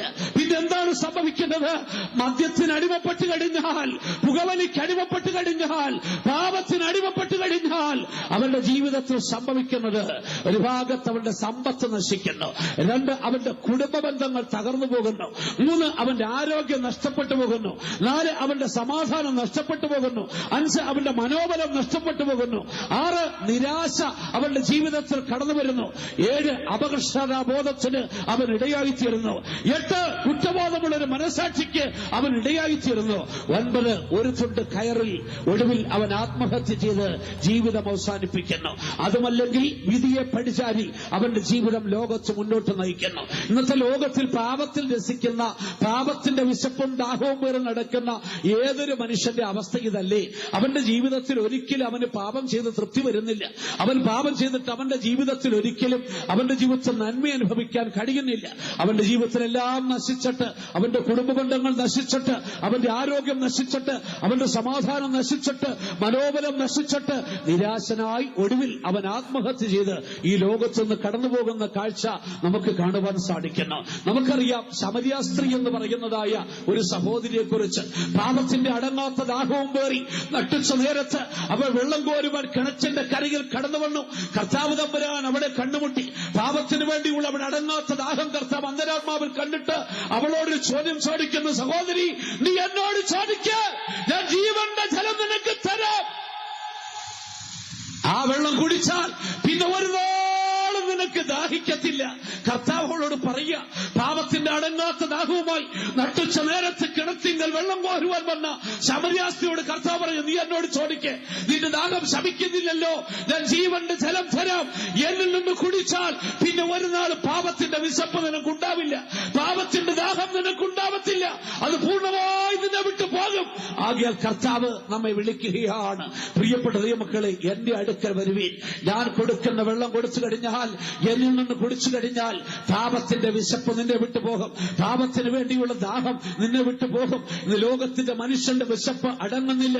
യേശു ക്രിസ്തുവിലേക്ക് വന്നാട്ടെ, നിശ്ചയമായിട്ടും നിനക്കൊരു വിടുതലുണ്ട്, നിന്റെ പ്രശ്നത്തിന് പരിഹാരമുണ്ട്, നിന്റെ വിശപ്പ് അടങ്ങുവാൻ ഇടയായിത്തീരും. ലോകത്തിൽ എത്രയോ ആയിരക്കണക്കിന് മനുഷ്യ ജീവിതങ്ങളെ നമ്മൾക്കറിയാം. ഒരു കാലത്ത് ദുർമാർഗികളായി ജീവിച്ചു.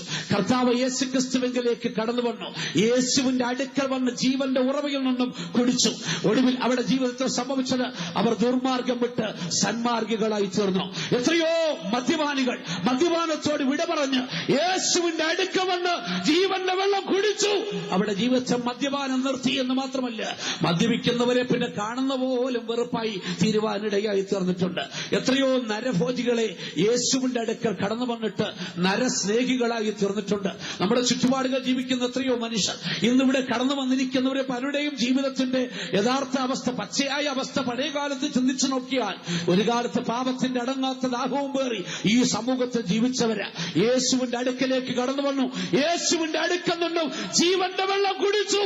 അവന്റെ പാപത്തിൽ ഇന്ന് രാത്രി എത്ര ദൈവമക്കൾ അത് ആഗ്രഹിക്കുന്നു. ഇവിടെ അടുത്തടന്നു വന്നിരിക്കുന്നവരിൽ, അടുത്ത മകലുമായി ദൈവശബ്ദം കേൾക്കുന്നവരിൽ ഏതെങ്കിലും ഒരു വ്യക്തി പാപത്തിന്റെ അടങ്ങാത്ത ദാഹവും പേറി ശരീരത്തിലും മനസ്സിലും സമാധാനമറ്റവരായി പാപം ചെയ്യുവാനുള്ള ദാഹവും വിശപ്പും കൊണ്ട് നിരാശനായി ജീവിതം തകർന്ന് നിരാശയുടെ അടിത്തട്ടിൽ അപകർഷതാബോധത്തോടെ ജീവിക്കുന്നതിനേക്കാൾ മരിക്കും നല്ലതെന്ന് ചിന്തിച്ചുകൊണ്ട് ഇന്ന് രാത്രി ഈ ശബ്ദം കേൾക്കുന്നെങ്കിൽ കർത്താവിന്റെ കാൽവറിയിലേക്ക് നിങ്ങൾ കടന്നു വന്നാട്ടെ, യേശു ക്രിസ്തുവിലേക്ക് കടന്നു വന്നാട്ടെ. നിശ്ചയമായിട്ടും ദൈവം നിങ്ങൾക്ക് വിടുതൽ തരും. കർത്താവിന്റെ അടുക്ക വരുന്നൊരു വ്യക്തിക്ക് ഒരിക്കലും പിന്നെ പാപത്തിന്റെ ദാഹം ഉണ്ടാവത്തില്ല, പാപത്തിന്റെ വിശപ്പുണ്ടായിരിക്കത്തില്ല. അതുകൊണ്ട് കർത്താവ് പറഞ്ഞത്, എന്റെ അടുക്കൽ വരുന്നവന് ഒരു നാളും ദാഹിക്കത്തില്ല, ഒരു നാളും വിശക്കത്തില്ല. രണ്ട്, മനുഷ്യന്റെ മറ്റൊരു ദാഹത്തെ നമുക്ക് കണ്ടെത്തുവാൻ സാധിക്കുന്നു. മനുഷ്യന്റെ മറ്റൊരു ദാഹം എന്ന് പറയുമ്പോൾ 42-ാം സങ്കീർത്തനത്തിന്റെ 8-ാം വാക്യത്തിൽ 2-ാം വാക്യത്തിൽ ഒരു മനുഷ്യന്റെ ആത്മാവിന്റെ ദാഹം നമുക്ക് കാണുവാൻ സാധിക്കുന്നു. ഒരു മനുഷ്യന്റെ ആത്മാവിന്റെ ദാഹം. എന്താണ് ഒരു മനുഷ്യന്റെ ആത്മാവിന്റെ ദാഹം? അവിടെ കോരഹപുത്രന്മാർ സങ്കീർത്തനത്തിൽ എഴുതി വെച്ചു, എന്റെ ആത്മാവ് ജീവനുള്ള ദൈവത്തിനായി ദാഹിക്കുന്നു. വായിക്കാം 42-ാം സങ്കീർത്തനത്തിന്റെ 2-ാം വാക്യം വായിച്ചാണ്ടേ. എന്റെ ആത്മാവ് ദൈവത്തിനായി ജീവനുള്ള ദൈവത്തിനായി തന്നെ ദാഹിക്കുന്നു. എന്റെ ആത്മാവ് ദൈവത്തിനായി ജീവനുള്ള ദൈവത്തിനായി തന്നെ ദാഹിക്കുന്നു. ഒരു മനുഷ്യന്റെ ആത്മാവിന്റെ ദാഹം ദൈവത്തിന് വേണ്ടിയുള്ള ദാഹമാണ്. ഒരു മനുഷ്യന്റെ ശരീരവും അവന്റെ പാപമംഗലമായ മനസ്സും പാപത്തിന് വേണ്ടി ദാഹിക്കുമ്പോൾ ഒരു മനുഷ്യന്റെ ആത്മാവിനൊരു ദാഹമുണ്ട്. അത് ജീവനുള്ള ദൈവത്തിന് വേണ്ടി അവന്റെ ആത്മാവ് ദാഹിക്കുകയാണ്. ഇന്ന് ലോകത്തിൽ ജീവിക്കുന്ന ദൈവമില്ലെന്ന് പറയുന്ന നിരീശ്വരവാദികളുടെ അന്തരാത്മാവിൽ പോലും ദൈവത്തിന് വേണ്ടിയുള്ളൊരു ദാഹമുണ്ട്. അവന്റെ ആത്മാവിൽ ദൈവത്തിന് വേണ്ടി ദാഹിച്ചുകൊണ്ടിരിക്കുന്നു. പക്ഷെ ഒരു യാഥാർത്ഥ്യം മനസ്സിലാക്കണം, ദൈവത്തിന് വേണ്ടിയുള്ള മനുഷ്യന്റെ ദാഹത്തെ അടക്കുവാൻ ആരെ കൊണ്ട് സാധിക്കും? ലോകത്തിൽ മനുഷ്യന്റെ ബുദ്ധി കൊണ്ടോ, ബുദ്ധിമണ്ഡലത്തിൽ അവൻ കണ്ടുപിടിച്ച കണ്ടുപിടുത്തങ്ങൾ കൊണ്ടോ, മനുഷ്യന്റെ ശാസ്ത്രീയമായ നേട്ടങ്ങൾ കൊണ്ടോ, മാനവരാശിയുടെ ഏതെങ്കിലും ഇസങ്ങൾ കൊണ്ടോ മനുഷ്യന്റെ ദൈവത്തിന് വേണ്ടിയുള്ള അന്തരാത്മാവിന്റെ ദാഹം ശമിപ്പിക്കുവാൻ ഒരിക്കലും സാധിക്കത്തില്ല. മറിച്ച് ദൈവത്തിന് വേണ്ടിയുള്ള ആത്മാവിന്റെ ദാഹം ശമിക്കുവാൻ എന്താണ് ചെയ്യേണ്ടിയിരിക്കുന്നത്? പ്രവാചകൻ വിളിക്കുന്നു. യെശയ്യാ പ്രവാചകന്റെ പുസ്തകം 55-ാം അധ്യായത്തിന്റെ 1-ാം വാക്യത്തിലേക്ക് വരുമ്പോൾ അവിടെ പ്രവാചകൻ വിളിക്കുകയാണ്. അവിടെ ഇതിനാണ് വിളിക്കുന്നത്, അല്ലയോ ദൈവമില്ലാതെ ദാഹിക്കുന്ന ഏവരുമേ. വായിച്ചാട്ടെ, യെശയ്യാ 55-ന്റെ 1-ാം വാക്യം വായിച്ചാട്ടെ. അല്ലയോ ദാഹിക്കുന്ന ഏവരും ദ്രവ്യമില്ലാത്തവരുമായുള്ളവരെ വെള്ളത്തിന് വരുവിൻ. അല്ലയോ ദാഹിക്കുന്ന ഏവരും ദ്രവ്യമില്ലാത്തവരുമായുള്ളവരെ വെള്ളത്തിന് വരുവിൻ. അടുത്തത്, വന്ന് വാങ്ങി തിന്നുവിൻ. വന്ന് വാങ്ങി തിന്നുവിൻ. അടുത്തത്, നിങ്ങൾ വന്ന് ദ്രവ്യവും വിലയും കൂടാതെ നിങ്ങൾ വന്ന് ദ്രവ്യവും വിലയും കൂടാതെ വീഞ്ഞും പാലും വാങ്ങി കുടിക്കുവീൻ. അടുത്തത് പറയുന്നു, അപ്പമല്ലാത്തതിന് ദ്രവ്യവും തൃപ്തി വരാത്ത നിങ്ങളുടെ പ്രയത്നവും ചിലവിടുന്നത് എന്തിന്? ഇന്ന് ലോകത്തെ മനുഷ്യന്റെ അവസ്ഥയില. അപ്പമല്ലാത്തതിന് പണം ചിലവിടുന്നു, തൃപ്തി വരാത്തതിന് അവന്റെ പ്രവർത്തികൾ ചിലവിടുക. നമുക്കറിയാം, കേരളത്തിൽ ബിവറേജസ് കോർപ്പറേഷന്റെ മുമ്പിൽ മനുഷ്യൻ അവന്റെ പണം ചിലവിടുന്നു, അവന്റെ പ്രയത്നം ചിലവിടുന്നു. സാധുക്കളെ പോലെ നീണ്ട ക്യൂവിന്റെ മുമ്പിൽ അനുസരണമുള്ളവരായി ഇവർ നിൽക്കുന്ന കണ്ടുകഴിഞ്ഞാൽ ഇവരൊക്കെ ഇത്ര അനുസരണമുള്ള മനുഷ്യരാണോ നമ്മൾ ചിന്തിച്ചു പോകും. ഇവരൊക്കെ ഇത്ര സാധുക്കളാണോ എന്ന് ചിന്തിച്ചു പോകും. അവർക്ക് അവകാശവാദങ്ങളില്ല, ഇൻകിലാബില്ല, അവർക്ക് അവിടെ സമരമുറകളൊന്നുമില്ല. വളരെ ശാന്തമായ രീതിയിൽ അവരോട് പ്രയത്നിച്ച് വല്ലവിധന എടുക്കുവാനിലൂടെ കഷ്ടപ്പെട്ട് അകത്ത് ചെന്നിട്ട് ഒരു കുപ്പിയും പ്രാപിച്ചുകൊണ്ട് അവർ പോകുകയാണ് ചെയ്യുന്നത്. അപ്പമല്ലാത്തതിന് നിന്റെ ദ്രവ്യവും തൃപ്തി വരാത്തതിന് നിന്റെ പ്രയത്നവും ചിലവിടുന്നത് എന്തിന്? നീ കുടിച്ചിട്ട് നിനക്ക് തൃപ്തി വരുന്നുണ്ടോ? കുടിച്ചിട്ട് നിന്റെ വിശപ്പടങ്ങുന്നുണ്ടോ? ഇല്ലെങ്കിൽ നിന്റെ പണം എന്തിന് ചിലവിടുന്നു? ഈ പ്രയത്നം എന്തിന് ചിലവിടുന്നു? അതുകൊണ്ട് വരുവീൻ, ദ്രവ്യവും വിലയും കൂടാതെ വന്ന് വീഞ്ഞും പാലും വാങ്ങി കുടിക്കുവീൻ. കർത്താവ് വിളിക്കുകയാണ്, ദാഹിക്കുന്ന എല്ലാവരും എന്റെ അടുക്കൽ വന്ന് കുടിക്കട്ടെ. നിന്റെ ആത്മാവിന്റെ ദാഹം ശമിപ്പിക്കാം. ദ്രവ്യവും വിലയും നീ തരണ്ട, 50 പൈസ നീ കൊടുക്കണ്ട. വിശ്വാസത്തോടെ വന്നാട്ടെ. നിന്റെ അന്തരാത്മാവിൽ ദാഹമുണ്ടെങ്കിൽ, ദൈവത്തിന് വേണ്ടിയുള്ളൊരു ദാഹം നിന്റെ ഹൃദയത്തിനകത്ത് തിരതള്ളുന്നെങ്കിൽ കർത്താവ് വിളിക്കുകയാണ്. എന്താണ് വിളിക്കുന്നത്? നീ വന്ന് വീഞ്ഞും പാലും വാങ്ങിച്ചു കുടിക്കാൻ പറയുന്നു. കർത്താവിന്റെ അടുക്കൽ വന്നിട്ട് വീഞ്ഞും പാലും വാങ്ങിച്ചു കുടിക്കണം. നിന്റെ ആത്മാവിന്റെ ദാഹവും വിശപ്പും ശമിക്കും. എന്താണ് ഈ വീഞ്ഞും പാലും എന്ന് പറഞ്ഞിരിക്കുന്നത്? വീഞ്ഞ് എന്ന് പറയുമ്പോൾ അത് പരിശുദ്ധാത്മാവിനെ വെളിപ്പെടുത്തി കാണിക്കുന്നു. ആത്മാവിന്റെ ദാഹം, ഒരു മനുഷ്യന്റെ ആത്മാവിന്റെ ദാഹം തീർക്കുവാൻ പരിശുദ്ധാത്മാവിനെ പാനം ചെയ്തെങ്കിൽ മാത്രമേ സാധിക്കത്തുള്ളൂ. ഒരു മനുഷ്യന്റെ അന്തരാത്മാവിൽ ദൈവത്തിന് വേണ്ടിയുള്ള ദാഹം ശമിക്കണമെങ്കിൽ അവർ പരിശുദ്ധാത്മാവിനെ പാനം ചെയ്തെങ്കിലേ സാധിക്കത്തുള്ളൂ. അതുകൊണ്ടാണ് യോഹന്നാന്റെ സുവിശേഷം 7-ാം അധ്യായത്തിന് 37-ാം വാക്യത്തിൽ ഉത്സവത്തിന്റെ മഹാദിനമായ ഒടുക്കലത്തെ നാളിൽ യേശു ക്രിസ്തു നിന്നുകൊണ്ട് വിളിച്ചു പറഞ്ഞു, ദാഹിക്കുന്നവൻ എല്ലാം എന്റെ അടുക്കൽ വന്ന് കുടിക്കട്ടെ. യേശു വിളിക്കുകയാണ്. ആത്മാവിൽ ദാഹമുണ്ടോ? ദൈവത്തിന് വേണ്ടിയുള്ള ദാഹമുണ്ടോ? അവിടെയും തപ്പി നടക്കാതെ എന്റെ അടുക്കൽ വന്ന് കുടിക്കട്ടെ. എന്താണ് എന്റെ അടുക്കൽ വന്ന് കുടിക്കാൻ പറയാൻ കാരണം? യോഹന്നാന്റെ സുവിശേഷം 4-ാം അധ്യായം 14-ാം വാക്യത്തിൽ എന്റെ കാരണം പറയുന്നുണ്ട്. ഞാൻ കൊടുക്കുന്ന വെള്ളം കുടിക്കുന്നവന് ഒരു നാളും പിന്നെ ദാഹിക്കത്തില്ല. അത് കുടിച്ചു കഴിഞ്ഞാൽ അത് നിത്യജീവങ്കലേക്ക് കർത്താവിങ്കലേക്ക് പൊങ്ങി വരുന്ന ഒരു നീരുറവയായി അവനിൽ മാറ്റപ്പെടും. അതുകൊണ്ട് കർത്താവിങ്കലേക്ക് വിളിക്കുന്ന വരുവീൻ, എന്റെ അടുക്കൽ വന്നു കുടിക്കുവീൻ, നിന്റെ ആത്മാവിന്റെ ദാഹം ശമിപ്പിക്കാം. ഈ വെള്ളം കുടിച്ചു കഴിഞ്ഞാൽ അത് നിന്നെ നിത്യജീവങ്കലേക്ക് ഒരു നീരുറവയായിട്ട് ഉയർന്നു വരുവാനിടയായി തീരും. ഏത് വെള്ളത്തെക്കുറിച്ചായി പറയുന്നത്? യോഹന്നാന്റെ സുവിശേഷം 7-ാം അധ്യായം 39-ാം വാക്യത്തിൽ അത് വ്യക്തമായി പറയുന്നു. അത് തന്നിൽ വിശ്വസിക്കുന്നവർക്ക് നൽകുവാനുള്ള പരിശുദ്ധാത്മാവിനെ കുറിച്ചാണ് പറഞ്ഞിരിക്കുന്നത്. ആകെ പരിശുദ്ധാത്മാവാകുന്ന ജീവന്റെ ഉറവയിൽ നിന്ന് നീ കുടിച്ചാട്ടെ നിന്റെ ദാഹം ശമിക്കും, നിന്റെ വിശപ്പടക്കും, നിന്റെ ക്ഷീണങ്ങൾ മാറുവാനിടയായി തീരും. നിനക്കൊരിക്കലും പിന്നെ ദാഹിക്കത്തില്ല. നിന്റെ ആത്മാവിൽ ദൈവത്തിന് വേണ്ടിയുള്ള ദാഹം ശമിക്കുവാൻ കർത്താവിന്റെ അടുക്കൽ വന്ന് പരിശുദ്ധാത്മാവിനെ പാനം ചെയ്യണം. അവന്റെ പക്കൽ ജീവന്റെ ഉറവുണ്ട്. 36-ാം സങ്കീർത്തനത്തിന്റെ 7-8 വാക്യങ്ങൾ ഇപ്രകാരം വായിക്കുന്നു. ആ ദൈവത്തിന്റെ പക്കൽ ജീവന്റെ ഉറവുണ്ടല്ലോ, അവന്റെ ആനന്ദ നദി അവരെ കുടിപ്പിക്കുന്നു. ദൈവത്തിന്റെ അടുക്കൽ ജീവന്റെ ഒരു ഉറവ നിൽക്കുകയാണ്. ജീവന്റെ ഉറവയെന്ന് മാത്രമല്ല, ദൈവത്തിന്റെ അടുക്കൽ നിന്നൊരു ആനന്ദത്തിന്റെ നദി ഒഴുകുക ചെയ്യുന്ന ആനന്ദ നദി. ദൈവത്തിന്റെ അടുക്കുന്ന ഒരു നദി ഒഴുകിയ, സാധാരണ നദിയിൽ ഒഴുകുന്നത് ആനന്ദത്തിന്റെ ഒരു നദി. എന്താണ് ദൈവത്തിന്റെ അടുക്കൽ നിന്നൊഴുകുന്ന നദിയുടെ പ്രത്യേകത? 46-ാം സങ്കീർത്തനം 4-ാം വാക്യത്തിലേക്ക് വരുമ്പോൾ ദൈവത്തിന്റെ അടുക്കൽ നിന്നൊഴുകുന്ന നദിയെ നമുക്ക് കാണാം. അവിടെ നമ്മൾ വായിക്കുന്ന ഒരു നദിയുണ്ട്. ആ നദിയുടെ പ്രത്യേകത, അതിന്റെ തോടുകൾ ദൈവത്തിന്റെ വിശുദ്ധ നഗരത്തെ, അത്യുന്നതന്റെ വിശുദ്ധ നിവാസത്തെ സന്തോഷിപ്പിക്കുന്ന ഒരു നദി. അടുത്തത്, ദൈവം അതിന്റെ മധ്യേ ഉണ്ട്, അത് കുലുങ്ങിപ്പോകത്തില്ല, അവൻ അധികാലത്തെ അതിനെ സഹായിക്കും. ആകയാൽ ദൈവം മധ്യത്തിൽ ദൈവം വസിക്കുന്ന ഒരു നദി, ഒരിക്കലും കുലുങ്ങിപ്പോകാത്തൊരു നദി, ദൈവം സഹായിക്കുന്ന ഒരു നദി, ദൈവത്തിന്റെ നിവാസത്തെ, പുതിയ യെരുശലേമിനെ സന്തോഷിപ്പിക്കുന്ന ഒരു നദി, കൃപാവരങ്ങളായ കൈത്തോടുകളുള്ള നദി.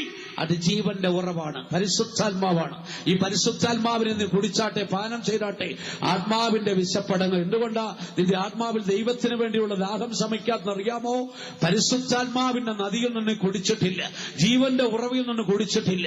അത് കുടിച്ചു നോക്കിയാട്ടെ, വിശപ്പടങ്ങും, നിന്റെ ദാഹം മാറുവാനിടയായി തീരും. ദൈവം നിന്നെ സഹായിക്കും. ഏത് പ്രതിസന്ധിയും നീ കുലുങ്ങിപ്പോകത്തില്ല. ദൈവം നിന്നോടുകൂടെ ഇരിക്കും. ദൈവം നിന്നിൽ സന്തോഷിക്കുവാനും ഇടയായി തീരും. തിബറ്റിൽ ഗർദാർ സിംഗ് എന്ന് പറയുന്ന ഒരു ഭക്തനുണ്ടായിരുന്നു. ക്രൈസ്തവ മാർഗത്തിന് വേണ്ടി ഗർദാർ സിംഗ് ഒരുപാട് കഷ്ടവും ത്യാഗവും സഹിച്ചു. ഒടുവിൽ തന്നെ പിടിച്ചുകെട്ടി ലാമയുടെ കൊട്ടാരത്തിൽ കൊണ്ടുവന്നു, തന്നെ ശിക്ഷയ്ക്ക് വിധിച്ചു. തന്റെ ശരീരത്തിൽ ചുട്ടുപിടിപ്പിച്ച കുന്തം 18 ഇടത്ത് കുത്തിയിറക്കി. 18 ഇടത്ത് ചുട്ടുപിടിപ്പിച്ച കുന്തങ്ങൾ ഗർദാർ സിംഗിന്റെ ശരീരത്തിൽ കുത്തിയിറക്കിയപ്പോഴും അവൻ ദൈവത്തെ സ്തുതിച്ച് മഹത്വപ്പെടുത്തിക്കൊണ്ടിരിക്കുക. ശിക്ഷയൊക്കെ കഴിഞ്ഞിട്ട് പുറത്തു വന്നിട്ട് ഗർദാർ സിംഗിനോട് ചോദിച്ചു, ഈ ചുട്ടുപിടിച്ച കുന്തം ശരീരത്തിലൂടെ കുത്തിയിറക്കിയപ്പോൾ നിങ്ങൾക്ക് എങ്ങനെയാണത് സഹിക്കാൻ കഴിഞ്ഞത്? ഗർദാർ സിംഗ് ഇങ്ങനെ മറുപടി പറഞ്ഞു, ഒരു നദി എന്നിലൂടെ ഒഴുകുന്നുണ്ടായിരുന്നു, ഒരു നദി എന്നിലൂടെ ഒഴുകുന്നുണ്ടായിരുന്നു. ആകയാൽ ഞാൻ ആ തീയുടെ ചൂട് അറിഞ്ഞില്ല. പരിശുദ്ധാത്മാവാകുന്ന ആനന്ദ നദി ഗർദാർ സിംഗിലൂടെ ഒഴുകിയപ്പോൾ ലാമയുടെ ശിക്ഷയ്ക്ക് അവനെ കുലുക്കിക്കളയുവാൻ സാധിച്ചില്ല. ആകയാൽ ദൈവത്തിങ്കൽ വന്ന് വീഞ്ഞു കുടിക്കണം. വീഞ്ഞു മാത്രമല്ല, വന്ന് ദ്രവ്യവും വിലയും കൂടാതെ വീഞ്ഞും പാലും കുടിക്കുവാൻ പറഞ്ഞിരിക്കുന്നു. ദൈവത്തിന്റെ അടുക്കൽ വന്നാൽ വീഞ്ഞു മാത്രമല്ല തരുന്നത്, പാലും തരുവാനിടയായി തീരും. ഇവിടെ പാലെന്ന് പറയുമ്പോൾ അത് ദൈവത്തിന്റെ നിർമ്മലമായ വചനത്തെ വെളിപ്പെടുത്തി കാണിക്കുക. കർത്താവിങ്കലേക്ക് വരുന്ന ഒരു വ്യക്തിക്ക് ദൈവത്തിന്റെ അടുക്കൽ നിന്നും അവന്റെ നിർമ്മലമായ തിരുവചനങ്ങളും പ്രാപിക്കുവാൻ സാധിക്കും. കർത്താവ് യേശുക്രിസ്തുവിന്റെ ഗിരിപ്രഭാഷണത്തിൽ യേശുദമ്പുരാൻ ഇപ്രകാരം പറഞ്ഞു, ആത്മാവിൽ ഒരു ദാഹവും വിശപ്പും നമുക്കുണ്ടെങ്കിൽ നമ്മൾ ഭാഗ്യവാന്മാരാണ്. ആമോസിന്റെ പ്രവചനം 8-ാം അധ്യായത്തിന്റെ 11-ാം വാക്യത്തിൽ പ്രവാചകൻ ഇപ്രകാരം വിളിച്ചു പറഞ്ഞു, അപ്പത്തിനായുള്ള വിശപ്പല്ല, വെള്ളത്തിനായുള്ള ദാഹവുമല്ല, യഹോവയുടെ വചനങ്ങളെ കേൾക്കേണ്ടതിനുള്ള ദാഹവും വിശപ്പും കർത്താവ് ദേശത്തിന്റെ മീതെ അയക്കും. ഈ ഭരണിക്കാവ് ദേശത്തിന്റെ മീതെയും ദൈവത്തിന്റെ വചനത്തിന് വേണ്ടിയുള്ള നിർമ്മലമായ പാല് കുടിക്കുവാനുള്ള ദാഹമുണ്ടാകട്ടെ, ഒരു വിശപ്പുണ്ടാകട്ടെ എന്ന് ഞങ്ങൾ പ്രാർത്ഥിക്കുകയാണ്. ദൈവം നമുക്ക് അവസരം തന്നിരിക്കുക. ആത്മദാഹത്തോടെ, വിശപ്പോടെ, അപ്പത്തിന് വേണ്ടിയല്ല, യഹോവയുടെ വചനങ്ങളെ കണ്ടെത്തി ഭക്ഷിക്കുവാനുള്ള ദാഹം ദാഹത്തോടെ വിശപ്പോടെ കർത്താവിന്റെ അടുക്കലേക്ക് വരുവാൻ വിളിക്കുന്നു. നിർമ്മലമായ ദൈവത്തിന്റെ വചനം നിങ്ങൾക്ക് ലഭിക്കും. പക്ഷെ പ്രവാചകൻ ഒരു കാര്യം കൂടെ പറയുന്നുണ്ട്, ഇതെല്ലാ കാലത്തും ഉണ്ടായിരിക്കത്തില്ല. അടുത്ത വാക്യത്തിൽ വായിക്കുന്നത്, അന്ന് മനുഷ്യർ ദൈവത്തിന്റെ വചനം തേടി ഒരു കരയിൽ നിന്നും മറ്റേ കരയിലേക്ക് പോകും. അവൻ അലഞ്ഞു തിരിഞ്ഞു നടക്കും. യുവാക്കളൊക്കെ ബോധം കെട്ട് നിലത്തു വീഴും. അവർക്ക് കണ്ടെത്തുവാൻ സാധിക്കത്തില്ല. ദൈവത്തിന്റെ വചനം ദുർലഭമായി തീരുന്ന ഒരു കാലഘട്ടത്തിലേക്ക് നമ്മൾ വരിക.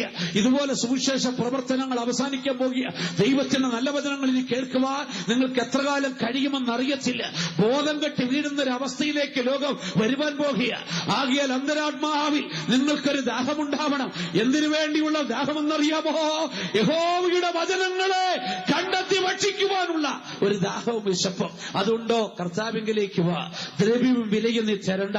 പണം തരാതെ ദൈവത്തിന്റെ അടുക്കൽ വന്ന് വീഞ്ഞും പാലും വാങ്ങിച്ചു കുടിക്കുവാൻ ദൈവത്തിന്റെ വചനം പറയുന്നു. അവന്റെ അടുക്കൽ നിന്ന് വരുന്ന ജീവന്റെ ആത്മാവും അവന്റെ അടുക്കൽ നിന്ന് വരുന്ന ജീവന്റെ വചനവും, ഊതിക്കടിച്ച ദൈവത്തിന്റെ വചനം, അവന്റെ അടുക്കൽ നിന്ന് വരുന്ന നിർമ്മലമായ ദൈവത്തിന്റെ വചനം, അവന്റെ അടുക്കൽ നിന്ന് വരുന്ന തികവുള്ള ദൈവത്തിന്റെ വചനം, അവന്റെ അടുക്കൽ നിന്ന് വരുന്ന പ്രാണനെ തണുപ്പിക്കുന്ന ദൈവത്തിന്റെ വചനം, അവന്റെ അടുക്കൽ നിന്ന് വരുന്ന ജീവിപ്പിക്കുന്ന ദൈവത്തിന്റെ വചനം, അവന്റെ അടുക്കൽ നിന്ന് വരുന്ന ജീവന്റെ അപ്പം, ആ ദൈവത്തിന്റെ വചനം നമ്മൾ കണ്ടെത്തി ഭക്ഷിച്ചാൽ നമ്മുടെ ആത്മാവിന്റെ വിശപ്പ് നമുക്ക് അടക്കുവാൻ സാധിക്കും.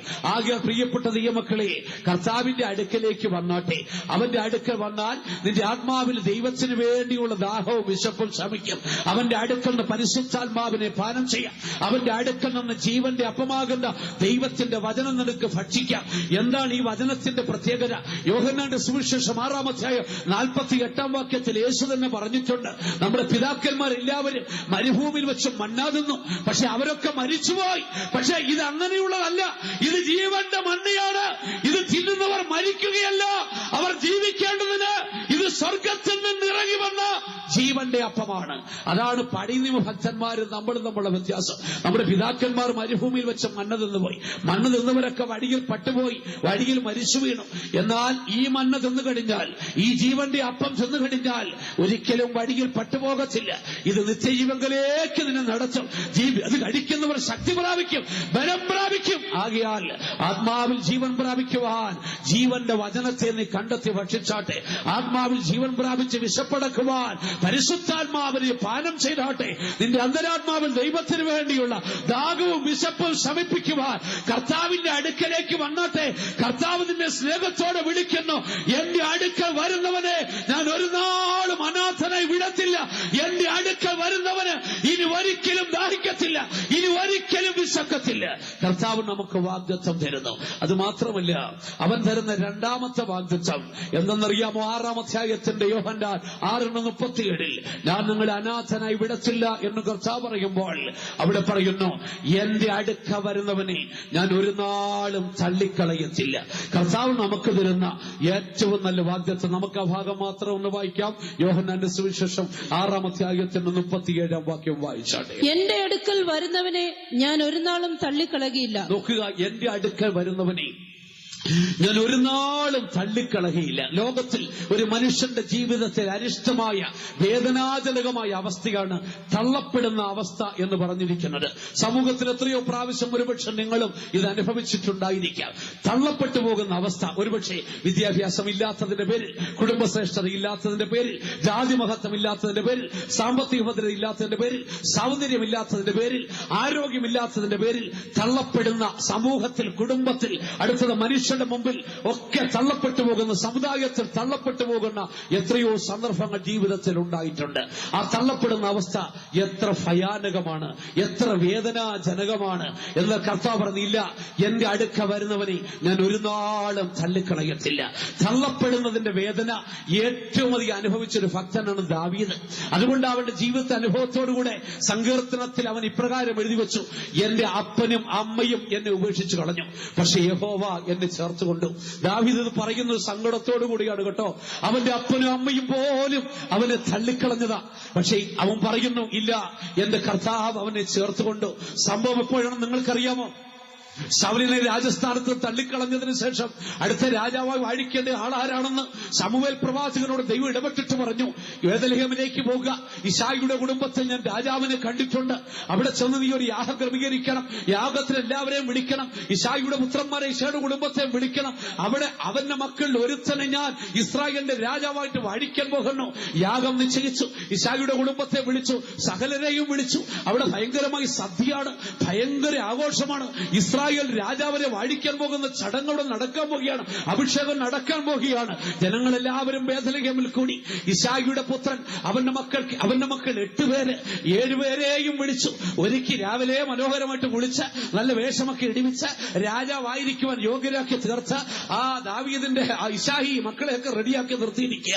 എന്നാൽ ഏറ്റവും ഇളയവനോട് ദാവീദ്, അവനോട് ഇശായി പറഞ്ഞു, നീ ഇന്ന് ഇവിടെ നിൽക്കണ്ട, നീ ഇവിടെ നിന്നാൽ ശരിയാവത്തില്ല, നീ പയ്യനാണ്, നിന്നെ കൊണ്ട് നിന്നുള്ള കഴിവില്ല, പ്രാപ്തിയില്ല, നീ പെട്ടെന്ന് വനത്തിൽ പോയി ആടുകളെ തീറ്റിയാട്ടെ, നീ ഇവിടെ നിന്ന് നിൽക്കണ്ട. ആ ദാവീദ് അവിടെ നിന്ന് ഇറങ്ങിപ്പോകുന്ന രംഗം, എന്റെ അപ്പനും അമ്മയും എന്നെ ഉപേക്ഷിച്ചു, കുടുംബത്തിൽ ഒരുത്തനെ രാജാവായിട്ട് വാഴിക്കാൻ പോകുന്നു, ജ്യേഷ്ഠന്മാരിൽ ഒരുത്തന്റെ തലയിൽ ഇത് അഭിഷേകതയിലും വിടാൻ പോകുന്നു, ഭയങ്കര സൽക്കാരാദി കർമ്മങ്ങൾ സദ്യകൾ ഇവിടെ ക്രമീകരിച്ചിട്ടുണ്ട്. ഇളയ പുത്രൻ പിഞ്ചുബാലൻ കഴിവില്ല, പ്രാപ്തിയില്ല എന്നതിന്റെ പേരിൽ വീട്ടിൽ നിന്ന് അപ്പനും അമ്മ ഇറക്കി വിട്ട് വനാന്തരത്തിൽ അവൻ ആടുകളെ തീറ്റിക്കൊണ്ടിരിക്കുക. യാഗം ക്രമീകരിച്ചു. യാഗത്തിന്റെ ആരംഭമായി. ഇതാ ശമൂവേൽ പ്രവാചകൻ അടുത്തു വന്നു, ഇശായിയെ വിളിച്ചു, മക്കളെ ഓരോരുത്തരെ കൊണ്ടുവരാൻ പറഞ്ഞു. ഒന്നാമത്തവനെ വിളിച്ചു നിർത്തി, അവൻ ഏലിയാവ്. അവന്റെ പ്രത്യേകത എന്തെന്നറിയാമോ? ഏലിയാവ് ശൗലിന്റെ സൈന്യത്തിൽ യുദ്ധം ചെയ്തിട്ടുള്ളവനാ. അതുകൊണ്ട് ഇശായി പറഞ്ഞു, ഇവനാ മൂത്തവൻ, അവൻ സമർത്ഥനാണ്, ശൗലിന്റെ പോരാളിയാണ്, ഇവനെ രാജാവാക്കാൻ കൊള്ളാം, നല്ല നീളമുണ്ട്, ആരോഗ്യമുണ്ട്, കാണാൻ വ്യക്തിത്വമുണ്ട്. ശമൂവേൽ പ്രവാചകൻ ഇവനെ ഒന്ന് സൂക്ഷിച്ചു നോക്കി. ദൈവം തമ്പുരാൻ ശമൂവേലിനോട് പറഞ്ഞു, അവന്റെ മുഖമോ മുഖമോ നീ നോക്കരുത്, ഞാൻ അവനെ തെരഞ്ഞെടുത്തിട്ടില്ല. ശമൂവേൽ പറഞ്ഞു, അടുത്തവനെ കൊണ്ടുവരാൻ പറഞ്ഞു. അമീനാദാബിനെ വിളിച്ചു. അവനും ശൗലിനോട് കൂടെ യുദ്ധത്തിൽ പോയിട്ടുള്ളവനാ. ഇശായി പറഞ്ഞു, ഇവനും സമർത്ഥന, അനേക യുദ്ധങ്ങൾ നടത്തിയിട്ടുള്ളവനാ, ഇവനെ രാജാവായി വാഴിക്കാൻ കൊള്ളാം, ഇവനും ആരോഗ്യവും ബലമൊക്കെ ഉണ്ട്. അവനെയും നോക്കി. പക്ഷേ ശമൂവേലിനോട് ദൈവം പറഞ്ഞു, ഇല്ല, ഞാൻ അവനെ രാജാവായി വാഴിച്ചിട്ടില്ല, തെരഞ്ഞെടുത്തിട്ടില്ല. മൂന്നാമത്തെ അവനെ വിളിച്ചു, ഷമ്മ. അവനും കടന്നു വന്നു. അവനും യുദ്ധത്തിൽ ശൗലിനോട് കൂടെ പങ്കെടുത്തിട്ടുള്ളവനാ, രാജാവായിരിക്കുവാൻ യോഗ്യനാണ്. അവന്റെ യോഗ്യതകളൊക്കെ അങ്ങോട്ട് ഇശായി പറഞ്ഞു കേൾപ്പിച്ചു. ദൈവം പറഞ്ഞില്ല, ഞാൻ അവനെ തെരഞ്ഞെടുത്തിട്ടില്ല. അവന്റെ 7 മക്കളെയും വിളിച്ച് അടുത്തു നിർത്തി. തമ്പുരാൻ പറഞ്ഞു, അവനെ തെരഞ്ഞെടുത്തിട്ടില്ല.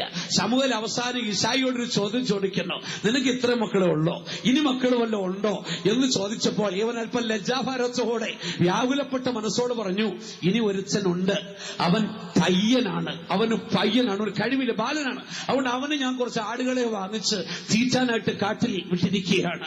ഇത് കേട്ട ഉടനെ പ്രവാചകൻ പറഞ്ഞു, അവനെ കാട്ടിൽ നിന്ന് വിളിച്ചു വരുത്തുക, അവൻ വന്നിട്ടല്ലാതെ ഞാൻ സദ്യക്കിരിക്കത്തില്ല. സ്തോത്രം. വനാന്തരത്തിൽ അവനിങ്ങനെ ആടുകളെ മേയ്ക്കുന്ന ഒരു ഇടയച്ചെറുക്കന്റെ അവസ്ഥ ചിന്തിക്കണം.